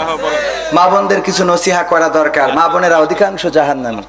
হ্যাঁ, তাই এখন যেভাবে মনে হচ্ছে যে তাতে লাস্টে তুলবো বলতে কি 12টার মধ্যে আবার শেষ করার কথা, তো আর বেশি টাইমও নেই, আর আধা ঘন্টা আছে। তো আমি আপনাদের কাছে একটু মাদ্রাসার হক আদায় করার জন্য আমি আমার রকি সাক্ষী, আমি বলছিলাম যে তুমি ওই অ্যাডভান্স দিয়ে 2000 টাকা ওইটা ফেরত দিয়ে 16 দিন বাড়ি চলে যায় বলেছি। তো আমি বললাম ফেরত দিয়ে চলে যায়, যা যেভাবে অতিষ্ঠ করছিলেন তা আপনারা একটু অতিষ্ঠ করেন না, আপনারা একটু সময় বসেন, বসা যাবে ইনশাআল্লাহ। তা না হলে তো কথা আপনারা যদি বলতে না দেন, এমনিই তো সে লাইন হারাই গেছে অনেক আগে, তারপরে যদি আপনারা লাইন আরো হারাই দেন তো আমি হারাই যাবানে। বসা যাবে আর একটু সময় ইনশাআল্লাহ। আল্লাহ কবুল করুন, বলেন আমিন। তো ভাইরা আমার, কোরআনে সব সমস্যার সমাধান আছে না নাই? এই কোরআন আল্লাহর জমিনে কায়েম হোক, এটা চান কারা কারা একটু দেখতে চাই? সবাই চান? সবাই চান? কোরআনের আইন কি বাংলাদেশে দেখতে চান? সে কোরআনের আইন যদি দেখতে হয়, এই মাদ্রাসার জন্য, মাদ্রাসায় যারা কোরআন পড়ে তাদের জন্য আমাদের একটু ভূমিকা রাখার দরকার আছে না নাই? আমি ব্যক্তিগতভাবে একটু সহযোগিতা করি, রকি সাহেব, আমি আগে সহযোগিতা করি, এই কাজটা করে তারপরে আমি শোনাবো। জহিরুল ইসলাম ভাই খোকন 2000 টাকা আল্লাহ দানকে কবুল করো, নেখায়াত দাও, মনের স্বপ্ন পুরা করো। আমি ব্যক্তিগতভাবে 500 টাকা দিলাম, আল্লাহ কবুল করে নাও। আমার বোর হায়াত বাড়াও, আমার যাহাই হোক, ও ঠিক থাকুক, ওই বাড়িটা ঠিক না রাখলে আমার আজকে খাওয়া লাগবে না। ভাইরা আমার, আমি দিয়ে শুরু করলাম, আপনারা যেন, আপনারা না, আল্লাহ এটা পছন্দ করেন। আল্লাহ বলেছে আইয়ুহাল্লাযীনা আমানু লিমা তাকুলুনা মা লা তাফআলুন, ওগো ইমানদারেরা এমন কথা বলো না যা তোমরা কাজে পরিণত করো না। তো এইজন্যই আমাদের স্টেজ থেকে শুরু করেন, যে যা দেবেন আপনারা। আমার আশফাকুজ্জামান রনি ভাই কইছে আমার জন্য চাপাচাপি করবেন না, আসলে ওনার চাপাচাপি কত করব, প্রতিটা মাহফিলে 50,000 10,000 20,000 এটা দেয়াই লাগে। আলহামদুলিল্লাহ, আমার মান নামে 10,000 টাকা, 500 টাকা দিলেন আমার আত্মীয়, আমার বাবার পক্ষের আত্মীয়, দাদার পক্ষের আত্মীয়, আল্লাহ কবুল করে নে, খাত দাও, মনের স্বপ্ন পুরা করে দাও, পঞ্জনদের কবুল করে নাও। আল্লাহ তুমি আমার দাদার কবরটারে জান্নাতের বাগান বানাও। আমার আশফাকুজ্জামান রনি ভাই 10,000 টাকা দিবেন, বলেন আলহামদুলিল্লাহ। নারায়ে তাকবীর, আল কোরআনের আলো, আল হাদিসের আলো, আমার নেতা তোমার নেতা, নারায়ে তাকবীর। 10,000 টাকা দিবেন আমার আশফাকুজ্জামান রনি ভাই। মায়ের নামে আল্লাহ দানকে কবুল করে নাও, নেখায়াত দিয়ে দাও। আল্লাহ মা জননীকে কবুল করে নাও পরকালে। এবং মাদ্রাসা, আমাদের মাদ্রাসার নামটা আমি খালি ভুলে যাই, আলহাজ শাহরাজামান হাফিজিয়া মাদ্রাসা, প্রায় জায়গায় ব্যানার লেখা থাকে। আমাদের তো প্রতিদিন যাইতে হয়। এই মাদ্রাসাটাও দিনের খেদমতে, ইসলামের খেদমতে কাজ করে যাচ্ছে। আল্লাহ এই মাদ্রাসাকে কবুল করে নিন, বলেন আমিন। 10,000 টাকা এই মাদ্রাসার জন্য দিলেন, আল্লাহ দানকে কবুল করো। আমার মা বোনদের মধ্যেও যান 500 1000 2000 নগদ টাকা, যে যা দিবেন, ইট রড সিমেন্ট বালু যদি দিতে চান দিতে পারেন। আল্লাহ রাব্বুল আলামিন এই দানকে, আপনাদের এই দানের বিনিময়ে পরকালে জান্নাতের বাসিন্দা করে দিতে পারেন। এই দানটা বাড়িয়ে দিবেন বহুগুণে। আল্লাহ সবার দানকে কবুল করে নিন। 1000 5000 2000 500 দেওয়ার মতো কারা আছেন আমার কাছে একটু হাতে যদি দিয়ে যান, দোয়া করে দেব। যুবক মানুষ, আল্লাহ চাইলে দোয়া কবুল করতে পারেন। 500 1000 100 200 300 যে যা পারেন। আমাদের যুবক ভাইরা প্যাকেট নিয়ে যাবেন, প্যাকেটে দান করবেন। মা বোনদের মধ্যে প্যাকেট নিয়ে যাবে, দান করবেন। ইট রড সিমেন্ট বালু বাকিতেও লিখিয়ে দিতে পারেন। এতিমখানাটা মাদ্রাসায় ছাত্র দিবেন। মাদ্রাসায় যদি ছাত্র পড়ান, আপনার সন্তানকে যদি আলেম বানান, আপনার সন্তানকে যদি আল্লাহওয়ালা বানান, দিনদার ইমানদার বানান, এই সন্তান পরকালের ময়দানে আপনার কাজে লাগবে। ওগো আমার ভাইয়েরা, 500 1000 2000 টাকা দেওয়ার মতো কোন আল্লাহর বান্দা আছেন একটু দেখতে চায়। আমার যুবকেরা ভিতরে যান, প্যাকেট নিয়ে। অনেকেই আছেন কষ্ট করে উঠে আসতে চান না, ভিতরে যান। আমার মা বোনদের মধ্যে যান। ওগো আমার ভাইয়েরা, 500 1000 2000 টাকা দেওয়ার মতো কারা আছেন একটু তাড়াতাড়ি যদি দিয়ে দিতেন। আল্লাহর ঘরের, আল্লাহর নবীর ঘরের জন্য যদি একটু দান করতেন, আল্লাহ এই দানকে বহু গুণে বাড়িয়ে দিবেন। আমাদের একজন ভাইজান, আল্লাহ 100 টাকা দিলেন, দানকে কবুল করে নাও, নেখায়াত দিয়ে দাও, মনের স্বপ্ন পুরা করে দাও। আপনজন যারা কবরে মাফ করে দাও, আল্লাহ কবরগুলো জান্নাতের বাগান বানাও। তারপরে কোন আল্লাহর বান্দা আছেন 500 1000 আমার হাতে দেওয়ার মতো যদি কেউ থাকেন দিয়ে যেতে পারেন।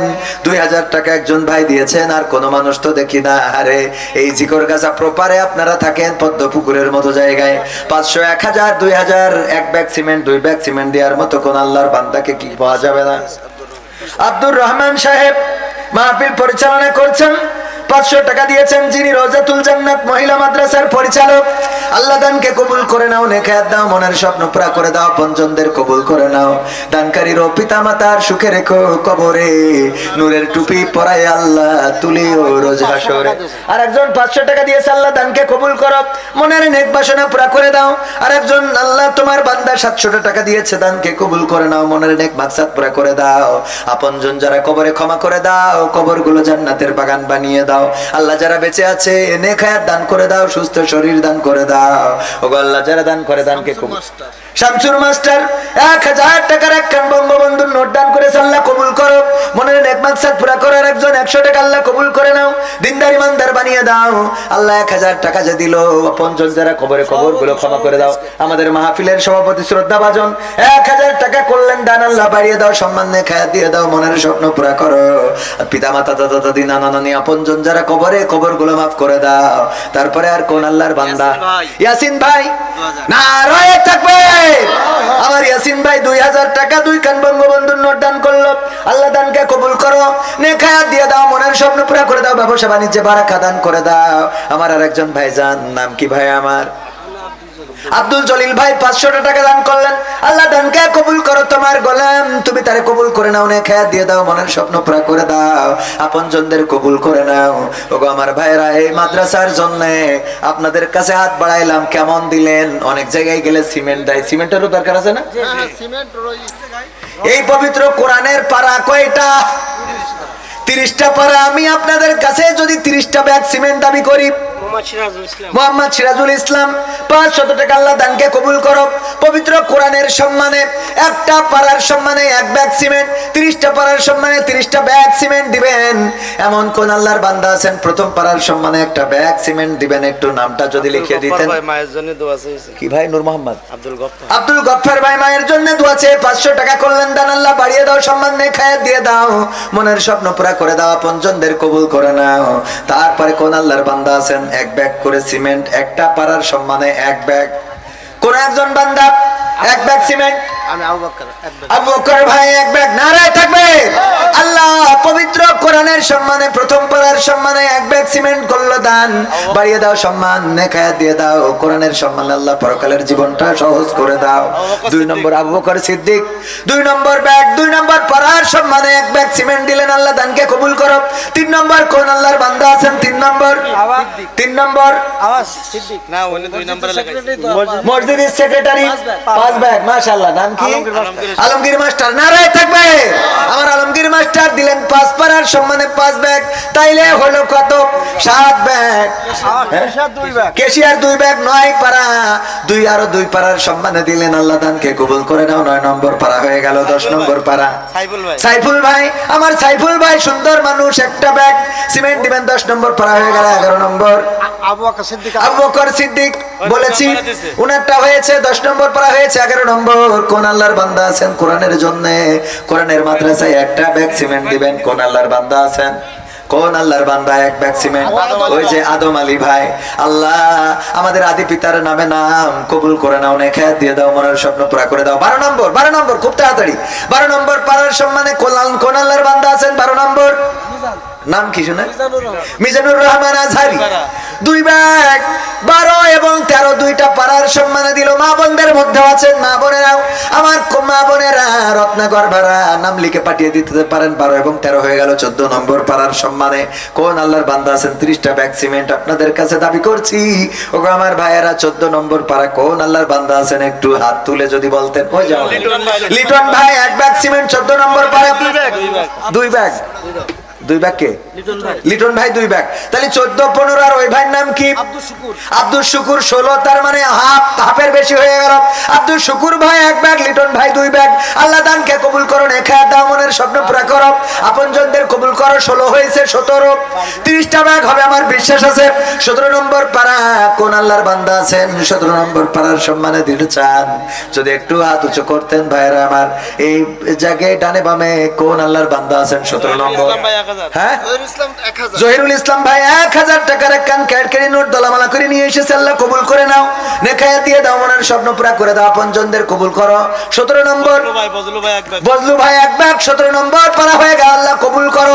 18 নম্বর পারা বজলু ভাইয়ের দানকে কবুল করো, আপনজন যারা কবরে ক্ষমা করে দাও। আব্দুর রহমান ভাই 1 ব্যাগ 18 নম্বর পারা হয়ে গেল। 19 নম্বর পারার সম্মানে কোন আল্লাহর বান্দা আছেন? দিবেন একটু যদি হাত উঁচু করতেন করতে পারতেন। 19 নম্বর 30টা হইলে আমি কয়েকটা গান শুনাই মোনাজাত করে দেব। 19 নম্বর হ্যাঁ কি বলবো আর? ইরিধানের সিজন আপনারা যে কায়দায় চাচ্ছেন তা ওই বাকি যে কটা আছে ওরাও চলে যাবেন, আমারও আর থাকা হইবেন। হুমায়ুনের নামে 2 ব্যাগ ছিল। হুমায়ুনের নামে 2 ব্যাগ, এখন এখানে 30 ব্যাগ ভরাতে পারিনি, ওদিক ধান তুলে বসে আছে। এর আগাই না মুনাজাত না, মানে আমি আসলে এই জন্যই বলি যে ওয়াকশনের মাহফিল খবরদার নেবেন, এগুলো ক্ষতি হয়। ফারুক 1 ব্যাগ অঞ্জলা ধরাই দিয়েছেন আপনারা সে শুরু থেকে।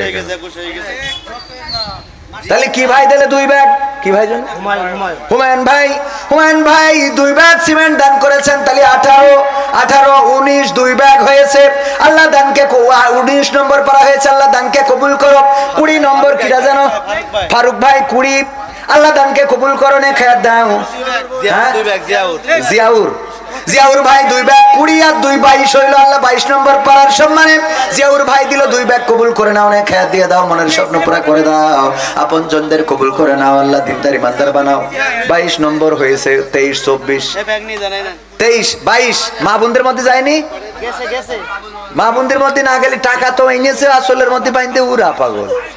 পুরুষরা কি টাকা নিয়ে আসে? ও তো বিড়ি খেয়ে শেষ। শাহজাহান ভাই কি করিস?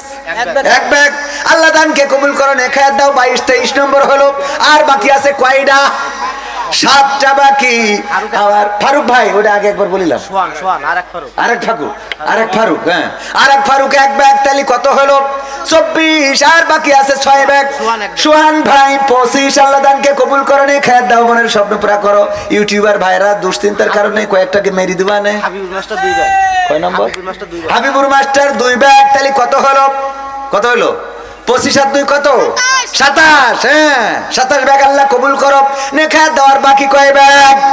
3 ব্যাগ। কোন আল্লাহর বান্দা আছেন 3টা ব্যাগ দিয়ে দিতে পারবেন? আমার ওই ভাইজান সামনে বসে 1 ব্যাগ, নাম কি? ওবাইদুল কাদের। নাম প্রচারে অনিচ্ছুক 4 ব্যাগ সিমেন্ট। তো আবার ওদিক বেশি হয়ে গেল। তাহলে নাম প্রচারে অনিচ্ছুক, তা আপনি আবার নাম জানেন তো? তাহলে ঠিক আছে। দেখা গেল উনি লিখেছিল নাম প্রচারে অনিচ্ছুক, পরে আর খুঁজে পাওয়া গেল। 4 ব্যাগ। তাহলে দরকার ছিল কয় ব্যাগের? 3 ব্যাগ। একটু দোয়া করবেন। আর হচ্ছে আর আলামিন 2 ব্যাগ। আলামিন ভাই 2 ব্যাগ, আর নাম প্রকাশে অনিচ্ছুক 4 ব্যাগ। ভাই দিয়েছে 1 ব্যাগ, নাম কি? আবুল কাশেম ঝন্টু। উনি আবুল কাশেম ঝন্টু ভাই 1 ব্যাগ। তাহলে কত হলো? 4 আর 1 5 আর 2 7। তাহলে 7, আমাদের দরকার ছিল 3, তাহলে 34 ব্যাগ হয়ে গেল। তো 34 যখন হয়েছে, মারা গেছে ওনার কিডা মরি গেছে? মুমিন ওনার মরিছে, ওনার কি বলে মরি গেছে কেন? মরিজেও টাকা দিচ্ছে, তা মরাই ভালো। সিরাজুল ভাই দেশে ওই 1100 টাকা ভালো করে কোন আপনি? ওনার সেই সন্তান, হ্যাঁ 500 টাকা। তাই বলেন। তাই এখন এমন ভাব কাছেন যে মরি গেছে জন্য ভোট যে আবার খবর থেকে সিউটি দিয়ে যাবে। হুজুর 2 ব্যাগ সিমেন্ট। সিরাজুল ইসলাম। ও সিরাজুল ইসলাম 2 ব্যাগ। তাই কোন বলছেন হুজুর 2 ব্যাগ সিমেন্ট? নারায়ে তাকবীর। সিরাজুল ইসলাম কয় ব্যাগ? 2 ব্যাগের নগদ টাকা দিয়েছে, আল্লাহ দানকে কবুল করো। তাহলে কয় ব্যাগ হইলো? 34 আর 2 36। নাম প্রচার। আর একজন আমাদের হুমায়ুন নাকি যেন আব্বা মারা গেছে, সন্তান 500 টাকা দিয়েছে, আল্লাহ বাবার কবরকে জান্নাতের বাগান বানাও, আল্লাহ বাবার কবরটা রিয়াজুল জান্নাতে পরিণত করো। নাম প্রচারে অনিচ্ছুক আর একজন আর 1 ব্যাগ। তাহলে হইলো কত? 37, তাই তো? আর 3টা ব্যাগ দিয়ে 40 করিত। আর 3টা ব্যাগ দেওয়ার মতো কোন আল্লাহর বান্দা আছেন? 3টা ব্যাগ। এই যুবকরা এরা কোন গেছে? গোয়াখালি যাওয়ার টাকা হয়, তোমাকে সিমেন্ট দেওয়ার টাকা হয় না। হ্যাঁ 3 পিস কিনে তো ঠিকই গিফট করতে পারো। হ্যাঁ আর মা বোনের একটাও নাম লিখলেন, আবেদা জবেদা সবেদা হাসিনা খালেদা, সব কি একসাথে পালাইস? হ্যাঁ একটা নামও দেখলাম না। কে একে ঝগড়া করা লাগবে? এই যুবকরা একটু আর 3টা ব্যাগ দিলি 40 ব্যাগ হচ্ছে শোনা। আর 3টা ব্যাগ। ওই যে আমার চাচা, মাশাআল্লাহ সর্দার মানুষ, তো 3 ব্যাগ আর 2টো ব্যাগ দিলি 5টা ব্যাগ হবে না শোনা? 5 ব্যাগ। আল্লাহ আলহামদুলিল্লাহ। আল্লাহ দেখো দিন এর আমি তো দরকার। নারায়ে তাকবীর। কয় ব্যাগ? আমার জামাল কি সর্দার? জামাল সর্দার মানুষ 5 ব্যাগ না দিলে হয়? তাহলে আবার এই তো কাজ সেরে না 42 হয়ে গেল। তাহলে হাফ সেঞ্চুরি করেই থবো। 50টা ব্যাগ করে দেন ভাই। 50টা ব্যাগ এটা মিল করে থুয়ে দিই। 50। আমার মা বোনেরা 2-3টা নাম পাঠাই দিলে হয়ে যাবেন। মা বোনেরা কিটা বয়েস শফিকুল ভাই সব জায়গায় প্রোগ্রাম করে, সবাই দাবি করছে। শফিকুল ভাই কই ভাই? শোনা শোনা ও মানে ও আমার ভাই। 1টা ব্যাগ না শোনা? এক ব্যাগের বেশি নেওয়া ঠিক হয় না, আগের মতো মাহফিল এখন হয় না। তাহলে কয় ব্যাগ? তাহলে আমার ভয়েস শফিকুল ভাই এক ব্যাগ সিমেন্ট করলো, দান আল্লাহ বাড়িয়ে দাও, সম্মান নিয়ে খেয়া দিয়ে দাও, আল্লাহ সাউন্ডের ব্যবসা বাড়িয়ে দাও, আল্লাহ তুমি দয়া করে রিজিকে বারাকা দান করে দাও, বলেন আমিন। তাহলে বাকি আছে কয় ব্যাগ? আর 7টা ব্যাগ দিলে 50 ব্যাগ, মানে হাফ সেঞ্চুরি IPL। এ যুবকরা শোনারা, তোমরা একটু জোট করি তো কয়েকটা ব্যাগ দিতে পারো। হ্যাঁ, তোকে জন্য দোয়া করে দেবো যেন এই বছর পান না হয়, বিয়ে হয়ে যায়। পাগল, বিয়ের জন্য দোয়া, আমি দোয়া করে দিই বিয়ে হয়, প্রমাণ আছে অনলাইনে দেখে নিস। আমি দোয়া করে দিয়েছি, বিয়ে হয়ে গেছে, পরে অবশ্যই বউ চলে গেছে। না তো ওইটা রাখার দায়িত্ব তো আর আমার না, আমার দোয়ায় কাজ হয়েছে কিনা এটা। হ্যাঁ, আর 7টা ব্যাগ হবে না শোনা না, ওরা ভাই ওগেরও অভাব কাটছে না, ওদের জন্য আমার আরো কটা গান গিয়ে দিতে হবে না, ওরা এসেছে তেল খরচের দাম উঠবে না। 7টা ব্যাগ কোন আল্লাহর বান্দা আল্লাহর নবীর ঘরের জন্য, আমি আমার জন্য চাই নাই। 7টা ব্যাগ দুবলো বনে বাঘ থাকে এমন কোন আল্লাহর বান্দা আছেন নাকি একাই দেবেন? যদি থাকেন, আর না থাকলে একটা ব্যাগ রয়েছে আমার যুবক ভাই, এই যে আল্লাহ আল্লাহ আমার এই যুবকের ভালো জায়গায় বিবাহের ব্যবস্থা করো। আমি নাকি কাম সারা হলে ছানি হবে, 2টা হবে ইনশাআল্লাহ, আল্লাহ কবুল করুন। নাম বলার দরকার নেই, তাহলে হলো বাড়ি গেলে ধরবে। নাম কি? তরিকুল ভাই। না রয়ে থাকবে আমার তরিকুল ভাই, 2 ব্যাগ দিবেন। আল্লাহ দানকে কবুল করো যুবক মানুষ, আল্লাহ নেখায়াত দান করো, মনের নেক মাকসাদ পুরা করে দাও, দাম্পত্য জীবনে সুখ শান্তি দাও। আর বাকি থাকলো 5টা ব্যাগ, কোন আল্লাহর বান্দা আছেন আর 5 ব্যাগ দিবেন? 1 ব্যাগ করে কোন আল্লাহর বান্দা আছেন? 5টা ব্যাগ আপনাদের কাছে। আব্দুল গফুর ভাই 1 ব্যাগ, আর মাত্র 4 ব্যাগ বাকি। আল্লাহ আব্দুল গফুর ভাইয়ের দানকে কবুল করো, নেখায়াত দাও, মনের স্বপ্ন পুরা করো, আপনজনদের কবুল করো। ইউসুফ আলী 2 ব্যাগ, আল্লাহ দানকে কবুল করে নাও, ইউসুফ আলীকে নবী ইউসুফের সাথে হাসর নাসর করে দাও। তাইলে কোন মসজিদ? মাদ্রাসা মসজিদের হুজুর 1 ব্যাগ সিমেন্ট, তাইলে হয়ে গেল কত? 48। আর 2 ব্যাগ বাকি। কয় ব্যাগ? আর 2টা ব্যাগ দিলে হাফ সেঞ্চুরি শেষ। ভালো যার, সব ভালো তার। মা বোনেরা একটাও দিলে না। জুব্বাসা, আমার জুব্বাসা 1 ব্যাগ সিমেন্ট। কই জুব্বাসা কই? ও চাচা, হ্যাঁ আলহামদুলিল্লাহ, আমার জুব্বাসা 1 ব্যাগ। আর মুজাহিদ 1 ব্যাগ। আর বলো নেবো না, আর আমার টাকা ঘুষ দিলু নেবো না। ভাই শারমিন আক্তার কাকে দিবে এদের মধ্যে?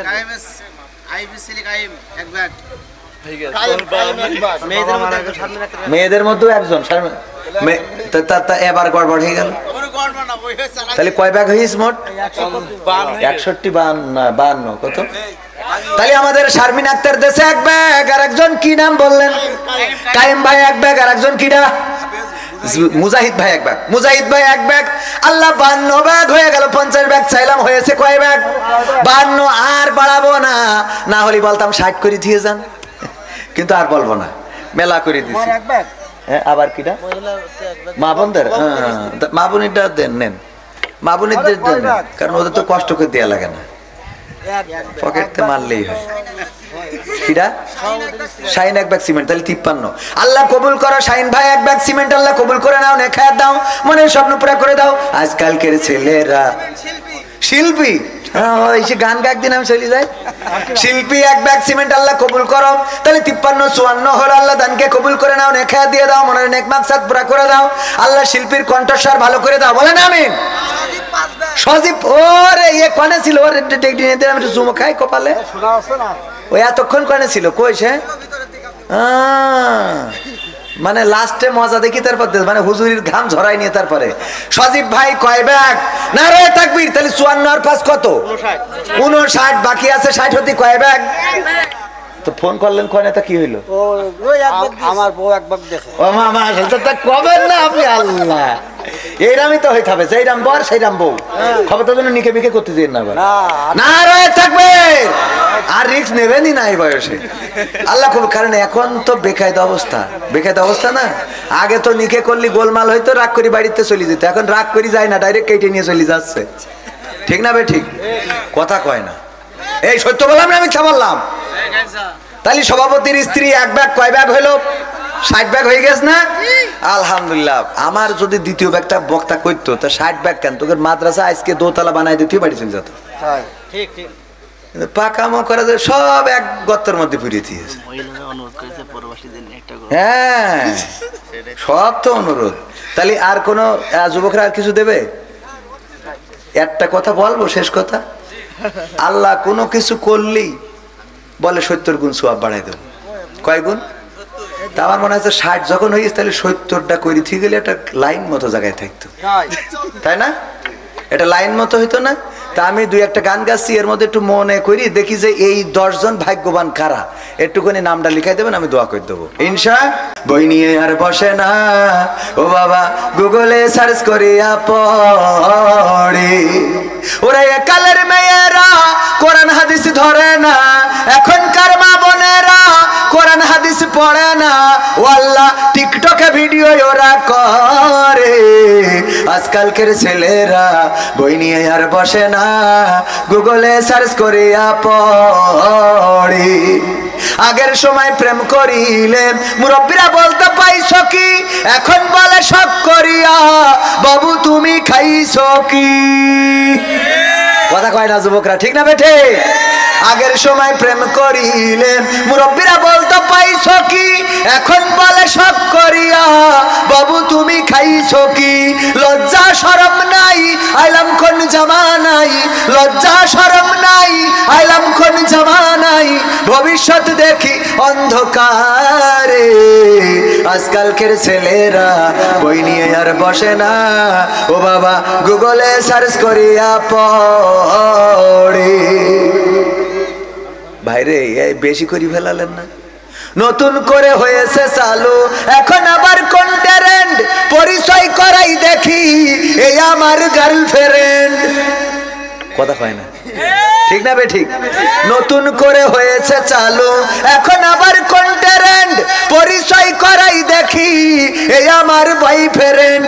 শরমের মাথা খাইয়া গেছে ওরা পাগল হইয়া, শরমের মাথা খাইয়া গেছে সব পাগল হইয়া, ভবিষ্যৎ দেখি অন্ধকারে।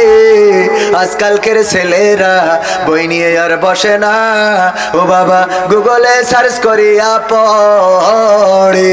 ওরে কালের মেয়েরা কোরআন হাদিস ধরে না, এখনকার মা বোনেরা কোরআন হাদিস পড়ে না, ও আল্লাহ টিকটকে ভিডিও ওরা করে। আজকালকের ছেলেরা বই নিয়ে আর বসে না, গুগলে সার্চ করিয়া পড়ে। ঠিক না বে ঠিক? এখনকার মা বোনেরা কোরআন, আগে কোরআন পড়তো, কোরআন শিখতো, কোরআন জানতো, কোরআন মানতো, কিন্তু এখনকার মা বোনেরা ফোন নিয়ে পড়ে থাকে। সন্তানরা ফোন দেখবে, সন্তানরা তাদেরকে ভালো বানাবে, সন্তানদেরকে ভালো বানাবে, কিন্তু মাই তো সারাক্ষণ ফোনের মধ্যে ডুবে থাকে। এই সন্তান আর কত ভালো হবে বলেন, ঠিক না বেঠি? আগে যদি বিয়ে দেওয়ার জন্য আমাদের সভাপতি ছেলে বিয়ে দেবে, পাত্র দেখার জন্য যদি যেত, পাত্রী দেখার জন্য যদি যেত, জিজ্ঞাসা করতো কোরআন পড়তে পারে কিনা, হাদিস পড়তে পারে কিনা, নামাজ পড়ে কিনা, আরকান আহকাম জানে কিনা, আত্তাহিয়াতু পারে কিনা, তাশাহুদ দুরুদ ইব্রাহিম হবে কিনা, দুআয়ে মাসুরা দোয়া কুনুত হবে কিনা, এমনি ভাবে জিজ্ঞাসা করতো। যদি মেয়ে বলতো পারি পারি পারি, কোরআন পড়তে পারে কিনা, কোরআনটা সামনে দেয়া হতো, একটু পড়ে শোনাও। ঠিক বলছি না বে ঠিক বলছি? আগের সময় এইগুলো জিজ্ঞাসা করা হতো, ওগো মা আমার বলো দেখি কোরআনটা পড়তে পারো কিনা, হ্যাঁ পারি, তাইলে রিহালটা সামনে দেয়া হতো, 2টা আয়াত পড়ে শোনাও। আমাদের পাত্রীরা কোরআন পড়ে শোনাতো। আর এখনকার সময় আমাদের ইয়াং জেনারেশন মেয়ে দেখতে যায়, দেখতে যাওয়ার পরে কোরআনের কথা হাদিসের কথা তো নাই, যে এই জিজ্ঞাসা করে ভাবি আপনার টিকটকে ফলোয়ার্স কতজন? ঠিক না বে ঠিক? টিকটকে ফলোয়ার্স কত? ফেসবুকে রিলস ভিডিও দিলে ভিউজ কেমন হয়? ইউটিউব কি মনিটাইজেশন করা আছে? অ্যাকাউন্ট নাম্বার বসানো আছে? আপনি কি স্টার পেয়েছেন? ঠিক না ভাই ঠিক? এইগুলো এখন জিজ্ঞাসা করা হয়। আহা, আল্লাহ হেদায়েত নসিব করুন, বলেন আমিন। এরপরে আরো অনেক কথা আল্লাহ রাব্বুল আলামিন বলেছেন, ওয়াকরনা ফি বুয়ুতিকুন্না ওয়ালা তাবাররাজনা তাবাররুজাল জাহিলিয়াতিল উলা। ওগো নারীরা পর্দার মধ্যে থাকো, জাহিলি যুগের মেয়েদের মতো সাজুগুজু করে নিজেদেরকে প্রদর্শন করে বেড়ায়ও না। কিন্তু এখনকার মা বোনেরা সাজুগুজু ছাড়া বের হয়, শুধু বের হয় তা না, এখন আবার ঘরে ঘরে বিউটি পার্লার। ঠিক না ভাই ঠিক? এই বিউটি পার্লার কে দিয়েছে? হ্যাঁ, বিউটি পার্লার আছে না নাই? বিউটি পার্লারে খুব কায়দা করে সাজুগুজু করে রাস্তায় বের হয়, ওইগুলো দেখে যুবকেরা পাগল হয়ে যায়, এই মেয়েরই লাগবে। পরে দেখা যায় বিয়ে শাদী করার পরে সংসারে আর বনিবনা নেই। কারণ কি? কারণ উপরে ছিল, মুখে ছিল গ্রামীণ ফোন, কিন্তু পার দিকে যে ওর ওই যে ওয়ারিদ এয়ারটেল, এটা খেয়াল করেন, কথা কয় না। উপরের নেটওয়ার্ক ছিল কিসের? গ্রামীণ ফোনের। নিচের দিকে কি? ওয়ারিদ, ওই যে কি এয়ারটেল, রবি, মানে মাঠে না গেলেই নেটওয়ার্ক পায় না, সাজুগুজু করে। এইগুলো দেখে যুবকেরা পাগল হয়। ওগো আমার মায়েরা, বোনেরা, যে চেহারাটা দেখিয়ে বেড়ান এই দায়ুস মহিলার আল্লাহর নবী সাল্লাল্লাহু আলাইহি সাল্লাম সুপারিশ করবেন না, বলেন নাউজুবিল্লাহ। আল্লাহর নবীর কন্যা ফাতেমা, আল্লাহর নবী যখন আহত হয়েছেন ছুটে চললেন ফাতেমা রাদিয়াল্লাহু তাআলা আনহা উহুদের ময়দানে। যাওয়ার পরে পিতার কাছে যেয়ে দাঁড়ালেন। আল্লাহর নবীর হুঁশ ফেরার পরে দেখলেন ফাতেমা পাশে বসা। আল্লাহর নবী বললেন, ওগো ফাতেমা, তুমি কেন এসেছো? ফাতেমা রাদিয়াল্লাহু তাআলা আনহা বললেন, নবী গো, চারিদিকে আপনার মৃত্যুর খবর ছড়িয়ে গিয়েছে, আমি কি করে বাড়িতে বসে থাকি? আমার কলিজার টুকরা বাবা মৃত্যু হয়ে গেছে, এমন খবর শোনার পরে কি করে আমি বাড়িতে বসে থাকবো? এই জন্য ছুটে এসেছি। আল্লাহর নবী বললেন, ওগো ফাতেমা, তোমার বোরখার মধ্যে একটা ছিদ্র দেখা যায়, ছেঁড়া জায়গা দেখা যায়, যেই জায়গা দিয়ে তোমার গায়ের রং দেখা যায়। বলো দেখি, ওই ছেঁড়া জায়গা দিয়ে তোমার গায়ের রং কি পৃথিবীর কোনো মানুষ দেখেছে নাকি? ফাতেমা রাদিয়াল্লাহু তাআলা আনহা বললেন, ওগো নবী গো, আমি যখন শুনেছি আমার পিতা বেঁচে নাই, গোটা মদিনায় খবর ছড়িয়েছে নবী মুহাম্মদ শহীদ হয়ে গিয়েছেন, এটা জানার পরে আমি ছুটে চলে এসেছি। আমার বোরখায় যে ছেঁড়া, এটা আমি ভুলি নাই। আমি ওই অবস্থার মধ্যেও আমার ছেঁড়া জায়গাটা, আমার বোরখার ছেঁড়া জায়গাটা মুঠ করে ধরে নিয়ে এসেছি। পৃথিবীর কোনো মানুষ আমার এই ছেঁড়া জায়গা দিয়ে আমার গায়ের রং দেখতে পারে নাই। আল্লাহর নবী বললেন, ওগো ফাতেমা, শুনে নাও, যদি তোমার ওই বোরখার ছেঁড়া জায়গা দিয়ে পৃথিবীর কোনো মানুষ তোমার গায়ের রংটা দেখে ফেলতো, আমি নবী পরকালের ময়দানে তুমি আমার কন্যা এই পরিচয়টা দিতাম না। আল্লাহু আকবার বলবেন না? তুমি যে আমার কন্যা, অথচ এত ভালোবাসার কন্যা ছিলেন। যখন আল্লাহর নবী সফরে বের হতেন, সবার শেষে দেখা করতেন ফাতেমা রাদিয়াল্লাহু তাআলা আনহার সাথে, আর বাড়িতে ফিরে এসে সবার আগে দেখা করতেন ফাতেমা রাদিয়াল্লাহু তাআলা আনহার সাথে। আল্লাহর নবী বলেছেন, যদি কেউ আমার ফাতেমাকে কষ্ট দেয়, সে যেন আমাকে কষ্ট দেয়, আর যদি কেউ আমার ফাতেমাকে খুশি করে দেয়, সে যেন আমি নবীকে খুশি করে দেয়। বলেন আল্লাহু আকবার। এই ভালোবাসার কন্যা, কন্যা ফাতেমাকে আল্লাহর নবী সাল্লাল্লাহু আলাইহি সাল্লাম এত ভালোবাসার পরেও গায়ের রং যদি পৃথিবীর মানুষ দেখে ফেলতো ওই পরকালের ময়দানে, আল্লাহর নবী বলেছেন, আমি তোমার কন্যা বলে পরিচয় দিতাম না।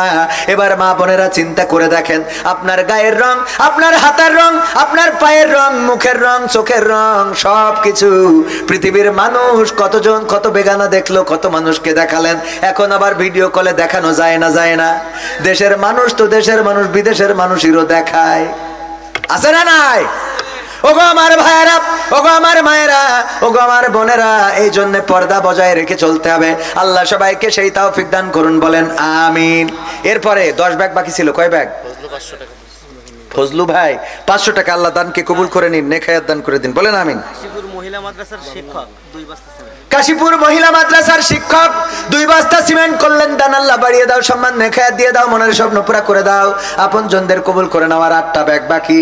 এই 8টা ব্যাগ দেওয়ার মতো নাম কি কেউ লিখিয়েছেন? নাম যদি না লিখাই থাকেন তাইলে আরো 2-1টা সঙ্গীত শোনাবো।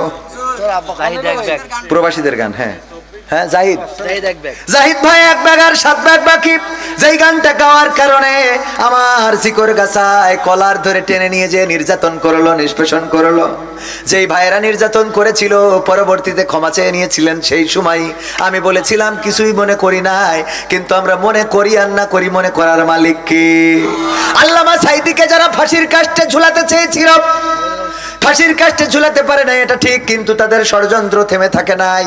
তারা আল্লামা সাঈদীকে কি করলো? জেলখানা থেকে নিয়ে গেল, চিকিৎসার নামে ইনজেকশন পুশ করে শহীদ করে দিল।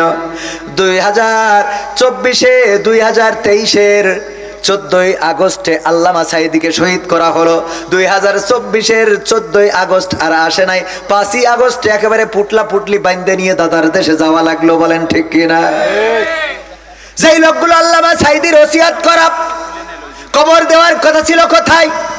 খুলনায় সিদ্দিকী আলিয়া মাদ্রাসায় আল্লামা সাঈদীর ওসিয়াত করা কবরস্থানটা সেই জায়গায় তৈরি করা ছিল। ওসিয়াত করা জায়গাটাই খুলনায় যারা কবর দিতে দেয় নাই, তারা বলেছিল খুলনার ইহুদি দেলোয়ার হোসাইন সাঈদী, বলেন নাউজুবিল্লাহ। ওরা স্লোগান দিয়েছিল, এখনো অনলাইনে আছে না নাই? খুলনার ইহুদি দেলোয়ার হুসাইন সাইদি এই কথা যারা বলেছো, তোমরা যদি বাবার বেটা হয়ে থাকো আজকে রাজপথে দাঁড়াও দেখি। সাইদি ভক্তরা তোমরা ক্ষমতায় থাকতেই তার জানাজা পড়িয়ে পিরোজপুরে দেখিয়ে দিয়েছে এই বাংলাদেশের সর্বশ্রেষ্ঠ জানাজা হয়েছে, বলেন ঠিক কিনা? আর তোমাদের বাবারা মারা গেলে জানাজা পড়ার জন্য লোক পাওয়া যায়? তোমাদের মায়েরা বোনেরা বাংলাদেশে দাঁড়ানোর মতো সাহস করে না, কারণ এই বাংলাদেশের সাথে যারা দুর্নীতি করেছে, 2 নম্বরই করেছে, তাদের অবস্থান এই বাংলাদেশে হবে না। আর দেশপ্রেমিক যারা, তারা শহীদ হয় ঠিকই, তাদের কবর দিতে না দিলেও এই জমিনে তাদের কবর আছে না নাই? আছে না নাই? পিরোজপুরে আল্লামা সাইদির কবর হয়েছে, অথচ যারা আল্লামা সাইদির কবর বঞ্চিত করেছে, ওই সিদ্দিক আলিয়া মাদ্রাসায় কবর দিয়ে দেয় নাই, এদের অনেকের লাশ এই জমিনে শিয়াল কুত্তায় খেয়ে যাবে, বলেন ঠিক কিনা? যে গানটা গাওয়ার কারণে নির্যাতিত হয়েছিলাম, আপনার এই জিগরগাছায় সেই গানটাকে একটু শোনাবো। টেকনাফ থেকে তেতুলিয়া, রূপসা থেকে পাথুরিয়া, একটি নামে সবাই যাকে চেনে, 1-2 জন নয় 1.5 শতাধিক মানুষ জীবন দিল শুধু জারি প্রেমে। সেই মানুষের মুক্তি চেয়ে যেতাম আমি গান গেয়ে, সেই মানুষের মুক্তি চেয়ে যেতাম আমি গান গেয়ে, সেই মানুষটি নাই দুনিয়ায় নাই। আজ আর মুক্তি চাওয়ার নাই প্রয়োজন নাই রে, আজ আর আমার গানের নাই প্রয়োজন নাই, আজ আর মুক্তি চাওয়ার নাই প্রয়োজন নাই গো, আজ আর আমার গানের নাই প্রয়োজন নাই। আল কোরআনের মধুর বাণী বলতো সুরে সুরে, নবীর বাণী পৌঁছে দিত বিশ্বটাতে ঘুরে। আল কোরআনের মধুর বাণী বলতো সুরে সুরে, নবীর বাণী পৌঁছে দিত বিশ্বটাতে ঘুরে। তার মুখের বয়ান শুনে হতো মুসলমান, বুকের সাথে বুক মিলিয়ে ধন্য কত প্রাণ। আল কোরআনের মধুর বাণী বলতো সুরে সুরে, নবীর বাণী পৌঁছে দিত বিশ্বটাতে ঘুরে। তার মুখের বয়ান শুনে হতো মুসলমান, বুকের সাথে বুক মিলিয়ে ধন্য কত প্রাণ। সেই মানুষের মুক্তি চেয়ে যেতাম আমি গান গেয়ে, ওই মানুষের মুক্তি চেয়ে যেতাম আমি গান গেয়ে, সেই মানুষটি নাই দুনিয়ায় নাই। আজ আর মুক্তি চাওয়ার নাই প্রয়োজন নাই গো, আজ আর আমার গানের নাই প্রয়োজন নাই, আজ আর মুক্তি চাওয়ার নাই প্রয়োজন নাই রে, আজ আর আমার গানের নাই প্রয়োজন নাই। লাখো লোকের সমাগম হতো তার সে মাহফিলে, এসব দেখে বাতিলের জানি কলিজা যেত জ্বলে। লাখো লোকের সমাগম হতো তার সে মাহফিলে, এসব দেখে আবু জাহেলের কলিজা যেত জ্বলে। সুরে সুরে তার কেটে যেত যে আধার অমানিসা, পথহারারা খুঁজে পেত সঠিক পথের দিশা। লাখো লোকের সমাগম হতো তার সে মাহফিলে, এসব দেখে আবুল আহাবের কলিজা যেত জ্বলে। সুরে সুরে তার কেটে যেত যে আধার অমানিসা, পথহারারা খুঁজে পেত সঠিক পথের দিশা। সেই মানুষের মুক্তি চেয়ে যেতাম আমি গান গেয়ে, ওই মানুষের মুক্তি চেয়ে যেতাম আমি গান গেয়ে, সেই মানুষটি নাই দুনিয়ায় নাই। আজ আর মুক্তি চাওয়ার নাই প্রয়োজন নাই রে, আজ আর আমার গানের নাই প্রয়োজন নাই, আজ আর মুক্তি চাওয়ার নাই প্রয়োজন নাই গো, আজ আর আমার গানের নাই প্রয়োজন নাই। টেকনাফ থেকে তেতুলিয়া, রূপসা থেকে পাথুরিয়া, একটি নামে সবাই যাকে চেনে, 1-2 জন নয় 1.5 শতাধিক মানুষ জীবন দিল শুধু জারি প্রেমে। সেই মানুষের মুক্তি চেয়ে যেতাম আমি গান গেয়ে, ওই মানুষের মুক্তি চেয়ে যেতাম আমি গান গেয়ে, সেই মানুষটি নাই দুনিয়ায় নাই। আজ আর মুক্তি চাওয়ার নাই প্রয়োজন নাই রে, আজ আর আমার গানের নাই প্রয়োজন নাই, আজ আর মুক্তি চাওয়ার নাই প্রয়োজন নাই গো, আজ আর আমার গানের নাই প্রয়োজন নাই। এই গানটা বাংলাদেশে গাইতাম যে আমি সেই মানুষের মুক্তি চেয়ে যাই। এই গাওয়ার কারণে, এই গান গাওয়ার কারণে আমাকে জিগরগাছায় ধরে নিয়ে শুধুমাত্র কৈফিয়ত চাওয়া হলো যে রাষ্ট্র যাকে যুদ্ধাপরাধীর মামলায় রায় দিয়েছে তার বিরুদ্ধে গান গেয়ে কি আপনি রাষ্ট্রদ্রোহী পাপ করেননি? আমি বললাম সে রাষ্ট্রের কাছে অপরাধী হতে পারে, কিন্তু আমাদের কাছে একজন কোরআনের খাদেম, একজন মুফাসসির গোটা বাংলাদেশে তাফসীর করেছেন, যার আলোচনা শুনে তাওহীদি জনতারা জাগ্রত হয়েছে, যার আলোচনা শুনে পথহারা মানুষেরা পথের দিশা পেয়েছে, যার আলোচনা শুনে অন্যান্য ধর্ম অবলম্বীরা ইসলামের আলোয় আলোকিত হয়েছে, কোরআনের আলোয় আলোকিত হয়েছে, কালেমা পড়ে মুসলমান হয়েছে, জান্নাতের পথটা খুঁজে পেয়েছেন। এই কোরআনের পাখির পক্ষে গান গায়। রাষ্ট্র কাকে রায় দিয়েছে তার বিপক্ষে বা তার পক্ষে নয়, বরং আমি শুধুমাত্র একজন কোরআনের তাফসীর কারক, তার পক্ষেই কথা বলি, তার পক্ষেই গান গায়। অপরাধ এটাই, আমাকে জয় বাংলা বলতে হলো, জয় বঙ্গবন্ধু বলতে হলো। এরপরে বলা হলো যে ভবিষ্যতে সাবধান, বাজারগুলোতে উঠতে দেয়া হতো না, ঘোষণা দেওয়া হয়েছিল। এমনকি নাম বলবো না, এই অঞ্চলের একজন কুলাঙ্গার নেতা ছিলেন, আমার ব্যাপারে ফেসবুকে স্ট্যাটাস যে একটা গুপ্ত ভাইরাস ঝিকরগাছায় আছে, যে জামাতের এজেন্ডা নিয়ে কাজ করে বেড়াচ্ছে, তাকে যদি এই মুহূর্তে দমন করা না যায় তাহলে ঝিকরগাছাকে নিরাপদ করা যাবে না। আমাদের দমন করে তোমরা নিরাপদ হতে পারবে না, বরং আমাদের রক্ষা করলেই তোমাদের নিরাপত্তা আসবে। কারণ ইসলামী আন্দোলনের নেতা কর্মীরা অন্যায় ভাবে কারো ঘাড়ে লাঠি মারে না, তারা রাসূলের থেকে আদর্শ পেয়েছে, ক্ষমা করার উদারতা, এমন পক্ষ ইসলামী আন্দোলনের নেতা কর্মীদের আছে। দেখাতে পারবেন কোন ইসলামী আন্দোলনের নেতা কর্মীরা কারোর বাড়ি যে বাড়ি ঘর ভেঙেছে? দেখাতে পারবেন একটা? ভাঙে নাই, বরং এই মানুষদেরকে রক্ষা করলেই তোমাদের রক্ষা হয়ে যেত। রক্ষা করার মালিককে? তোমরা যাদেরকে এই দেশ থেকে বিতাড়িত করতে চেয়েছো তারা কিন্তু এই দেশে আছে। আমরা মরলেও লাখ টাকা, বাঁচলেও লাখ টাকা। আমরা তো শহীদি তামান্না নিয়ে ঘুরে বেড়াই, আমরা তো মরার জন্য প্রস্তুত। আমরা বলেছি প্রথমে যে আয়াতে কারিমা তেলাওয়াত করেছিলাম, মনে আছে? ইন্না সলাতি ওয়া নুসুকি ওয়া মাহইয়ায়া ওয়া মামাতি লিল্লাহি রাব্বিল আলামিন, সূরা আল আনামের 162 নম্বর আয়াত মনে হয়। আমার হাফেজ সাহেব আছেন, উনি আমার ঠিকানা তানজিমুল কোরআন ক্যাডেট মাদ্রাসা। আমি একটা মাদ্রাসা করেছি, জানেন আপনারা, ছুটিপুরে। আবাসিক চালু হবে আগামী 13 তারিখ থেকে। 180 জন ছাত্রছাত্রী আমরা প্রথম বছরেই, আমাদের ক্যাপাসিটি নাই, ছিল 120, কিন্তু 180 জন নিতে হয়েছে। প্রতিনিয়ত ফেরত দিতে হয় ছাত্রছাত্রী। উনি সেই মাদ্রাসার শিক্ষক, আমার থেকে অনেক বড় আলেম, অনেক বড় ওয়াইজিন, অনেক বড় কোরআনের। ওনার কাছ থেকে আজকেও কোরআন শুনে এখানে আসছি, ঠিক তো? বললাম ভাই একটু কোরআন পড়েন। আমি তো কিছু না, আমি তো এমনি মনে করেন এই ওই যে খালি ঢোল বাজে বেশি, এই করি মনে করেন। আমার খালি টাকা বেশি নেওয়া ছাড়া আর অন্য কোনো যোগ্যতা আছে বলে মনে হয় না। বাকি যোগ্যতা ওনাদের, কিন্তু ওনারা টাকা পায় না। এই হলো সময়, ওনাদের একটু টাকা দিলে ভালো করে নিতে পারতো। যাই হোক, ওনাকে সাথে করে নিয়ে আসছি এই মাদ্রাসায়। এই মাদ্রাসাটা করেছি, এই মাদ্রাসার হিফজুল কোরআন বিভাগ হবে খুব তাড়াতাড়ি। তো আমরা আসি বলেই ইসলামকে বা কোরআনকে, হাদিসকে এইভাবে নিয়ে যাচ্ছি। আমাদের যে কথা বলছিলাম, আমার পথ হারাই ফেলছি, যে আমরা বলেছি ইন্না সলাতি ওয়া নুসুকি ওয়া মাহইয়ায়া ওয়া মামাতি লিল্লাহি রাব্বিল আলামিন। আমাদের জীবনকে আমরা কুরবানি করেছি কার রাস্তায়? আল্লাহর রাস্তায়। সুতরাং তোমরা আমাদের মারলে সেটাকে আমরা অ্যাকসেপ্ট করি, কারণ আমরা শহীদ হতে চাই, ঠিক না ভাই? ঠিক। শহীদের ওপারে কি শাহাদাতের তামান্না নিয়ে ঘুরে বেড়াই। তো আমাদেরকে ভয় দেখায় কোনো লাভ নাই। আমরা যতদিন বেঁচে থাকবো ততদিন আল্লাহর পথে কাজ করে যাব, যতদিন বেঁচে থাকবো কোরআনের পথে কাজ করে যাবো। তোমরা আমাদেরকে মারবা, আমরা তো জান্নাতে যেতে চাই। সুতরাং মেরে আমাদের জান্নাতের পথটা আগিয়ে দাও। সিমেন্ট আর কে দিয়েছে? মুকুল মিয়া 3 ব্যাগ। আমার মুকুল মিয়া দিয়েছে 3 ব্যাগ। তাহলে কয় ব্যাগ হয়েছে? 65। কয় ব্যাগ হয়েছে সিমেন্ট? 66। আর বাকি আছে 4 ব্যাগ। তাহলে আরো একটা গান মনে গাইতে হবে।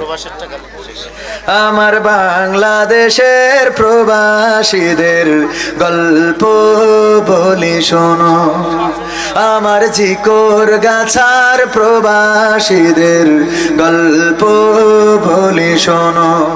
এ গল্প তো কল্পনা নয়, তোমরা কি তা জানো? ও ভাই, এ গল্প তো কল্পনা নয়, তোমরা কি তা জানো? আমার বাংলাদেশের প্রবাসীদের গল্প বলি শোনো। পল্লী গায়ের দুরন্ত ছেলে বাপে ডাকে খোকা, হঠাৎ করে ঢুকলো মাথায় বিদেশ যাওয়ার পোকা রোগে শোকে ক্লান্ত পিতা খাটার নাই উপায় বেকার ছেলের এমন কথায় বাবাও দিল সাই ক্ষেতের জমি হালের গরু বিক্রয় করে দিয়ে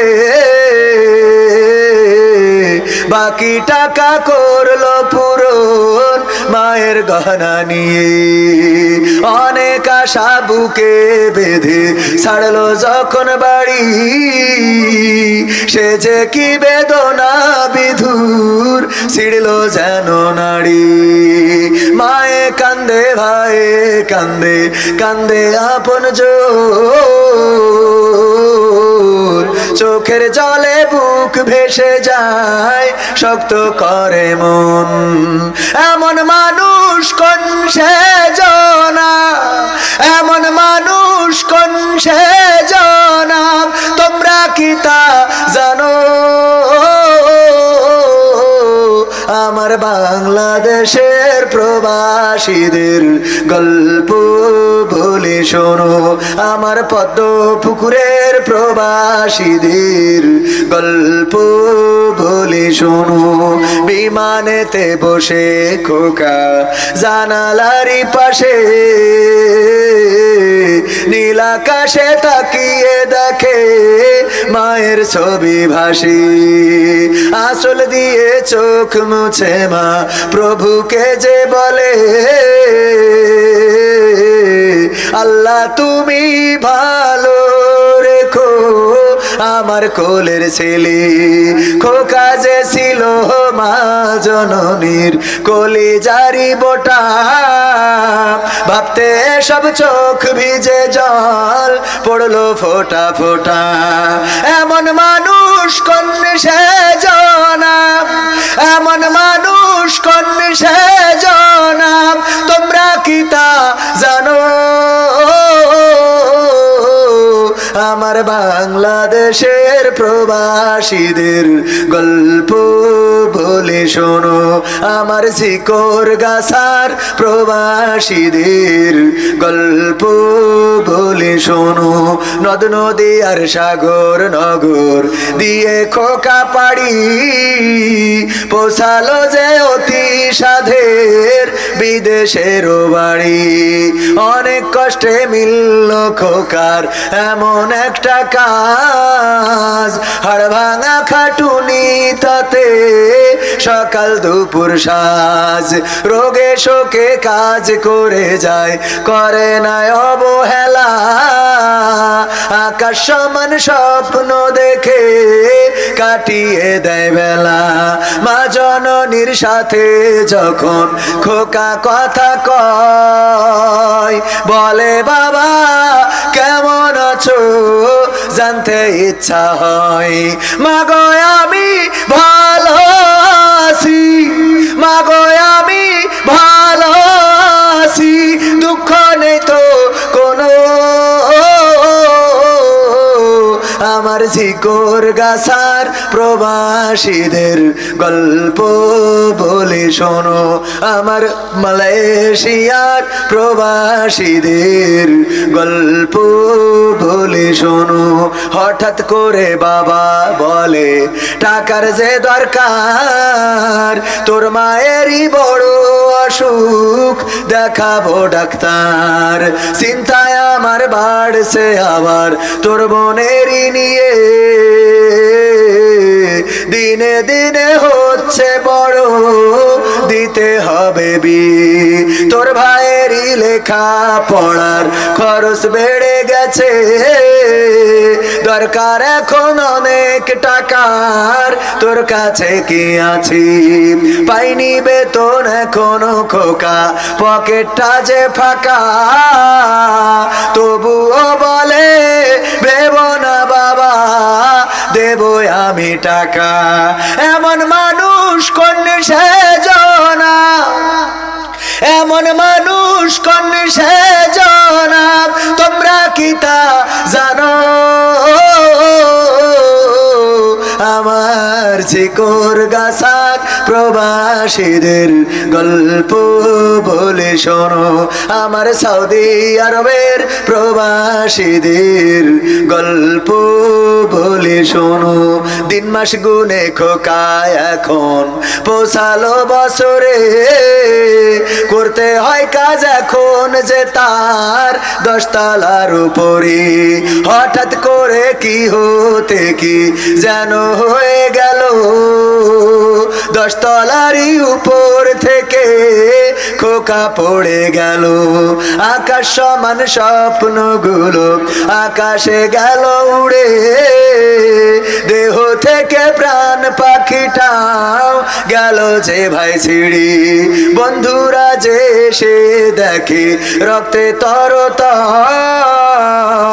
নিথর দেহ পড়ে আছে জমিনের উপর এমন মানুষ কোন সেজনা এমন মানুষ কোন সেজনা তোমরা কি তা জানো আমার ঝিকর গাছার প্রবাসীদের গল্প বলে শোনো আমার যশোর জেলার প্রবাসীদের গল্প বলে শোনো পাঠাতে হবে লাশটা দেশে আপন তো কেউ নাই বন্ধুরা সব মিলে মিশে করলো এ কাজটাই শুনে এ খবর মা জননীর সে কি আহাজারি তার কান্দনে আকাশ বাতাস হচ্ছে যে ভাই ভারী অবশেষে খোকার কফিন পৌঁছালো যে বাড়ি ভাই বোনার গায়ের স্বজনের সে কি আহাজারি মা জননী কেঁদে বলে ওরে আমার ছেলে বিদেশ থেকে কোন দেশে তুই গেলি আবার চলে মাগো আমি সুখানিতে মাগো আমি সুখ কিনিতে জীবন দিছি জানো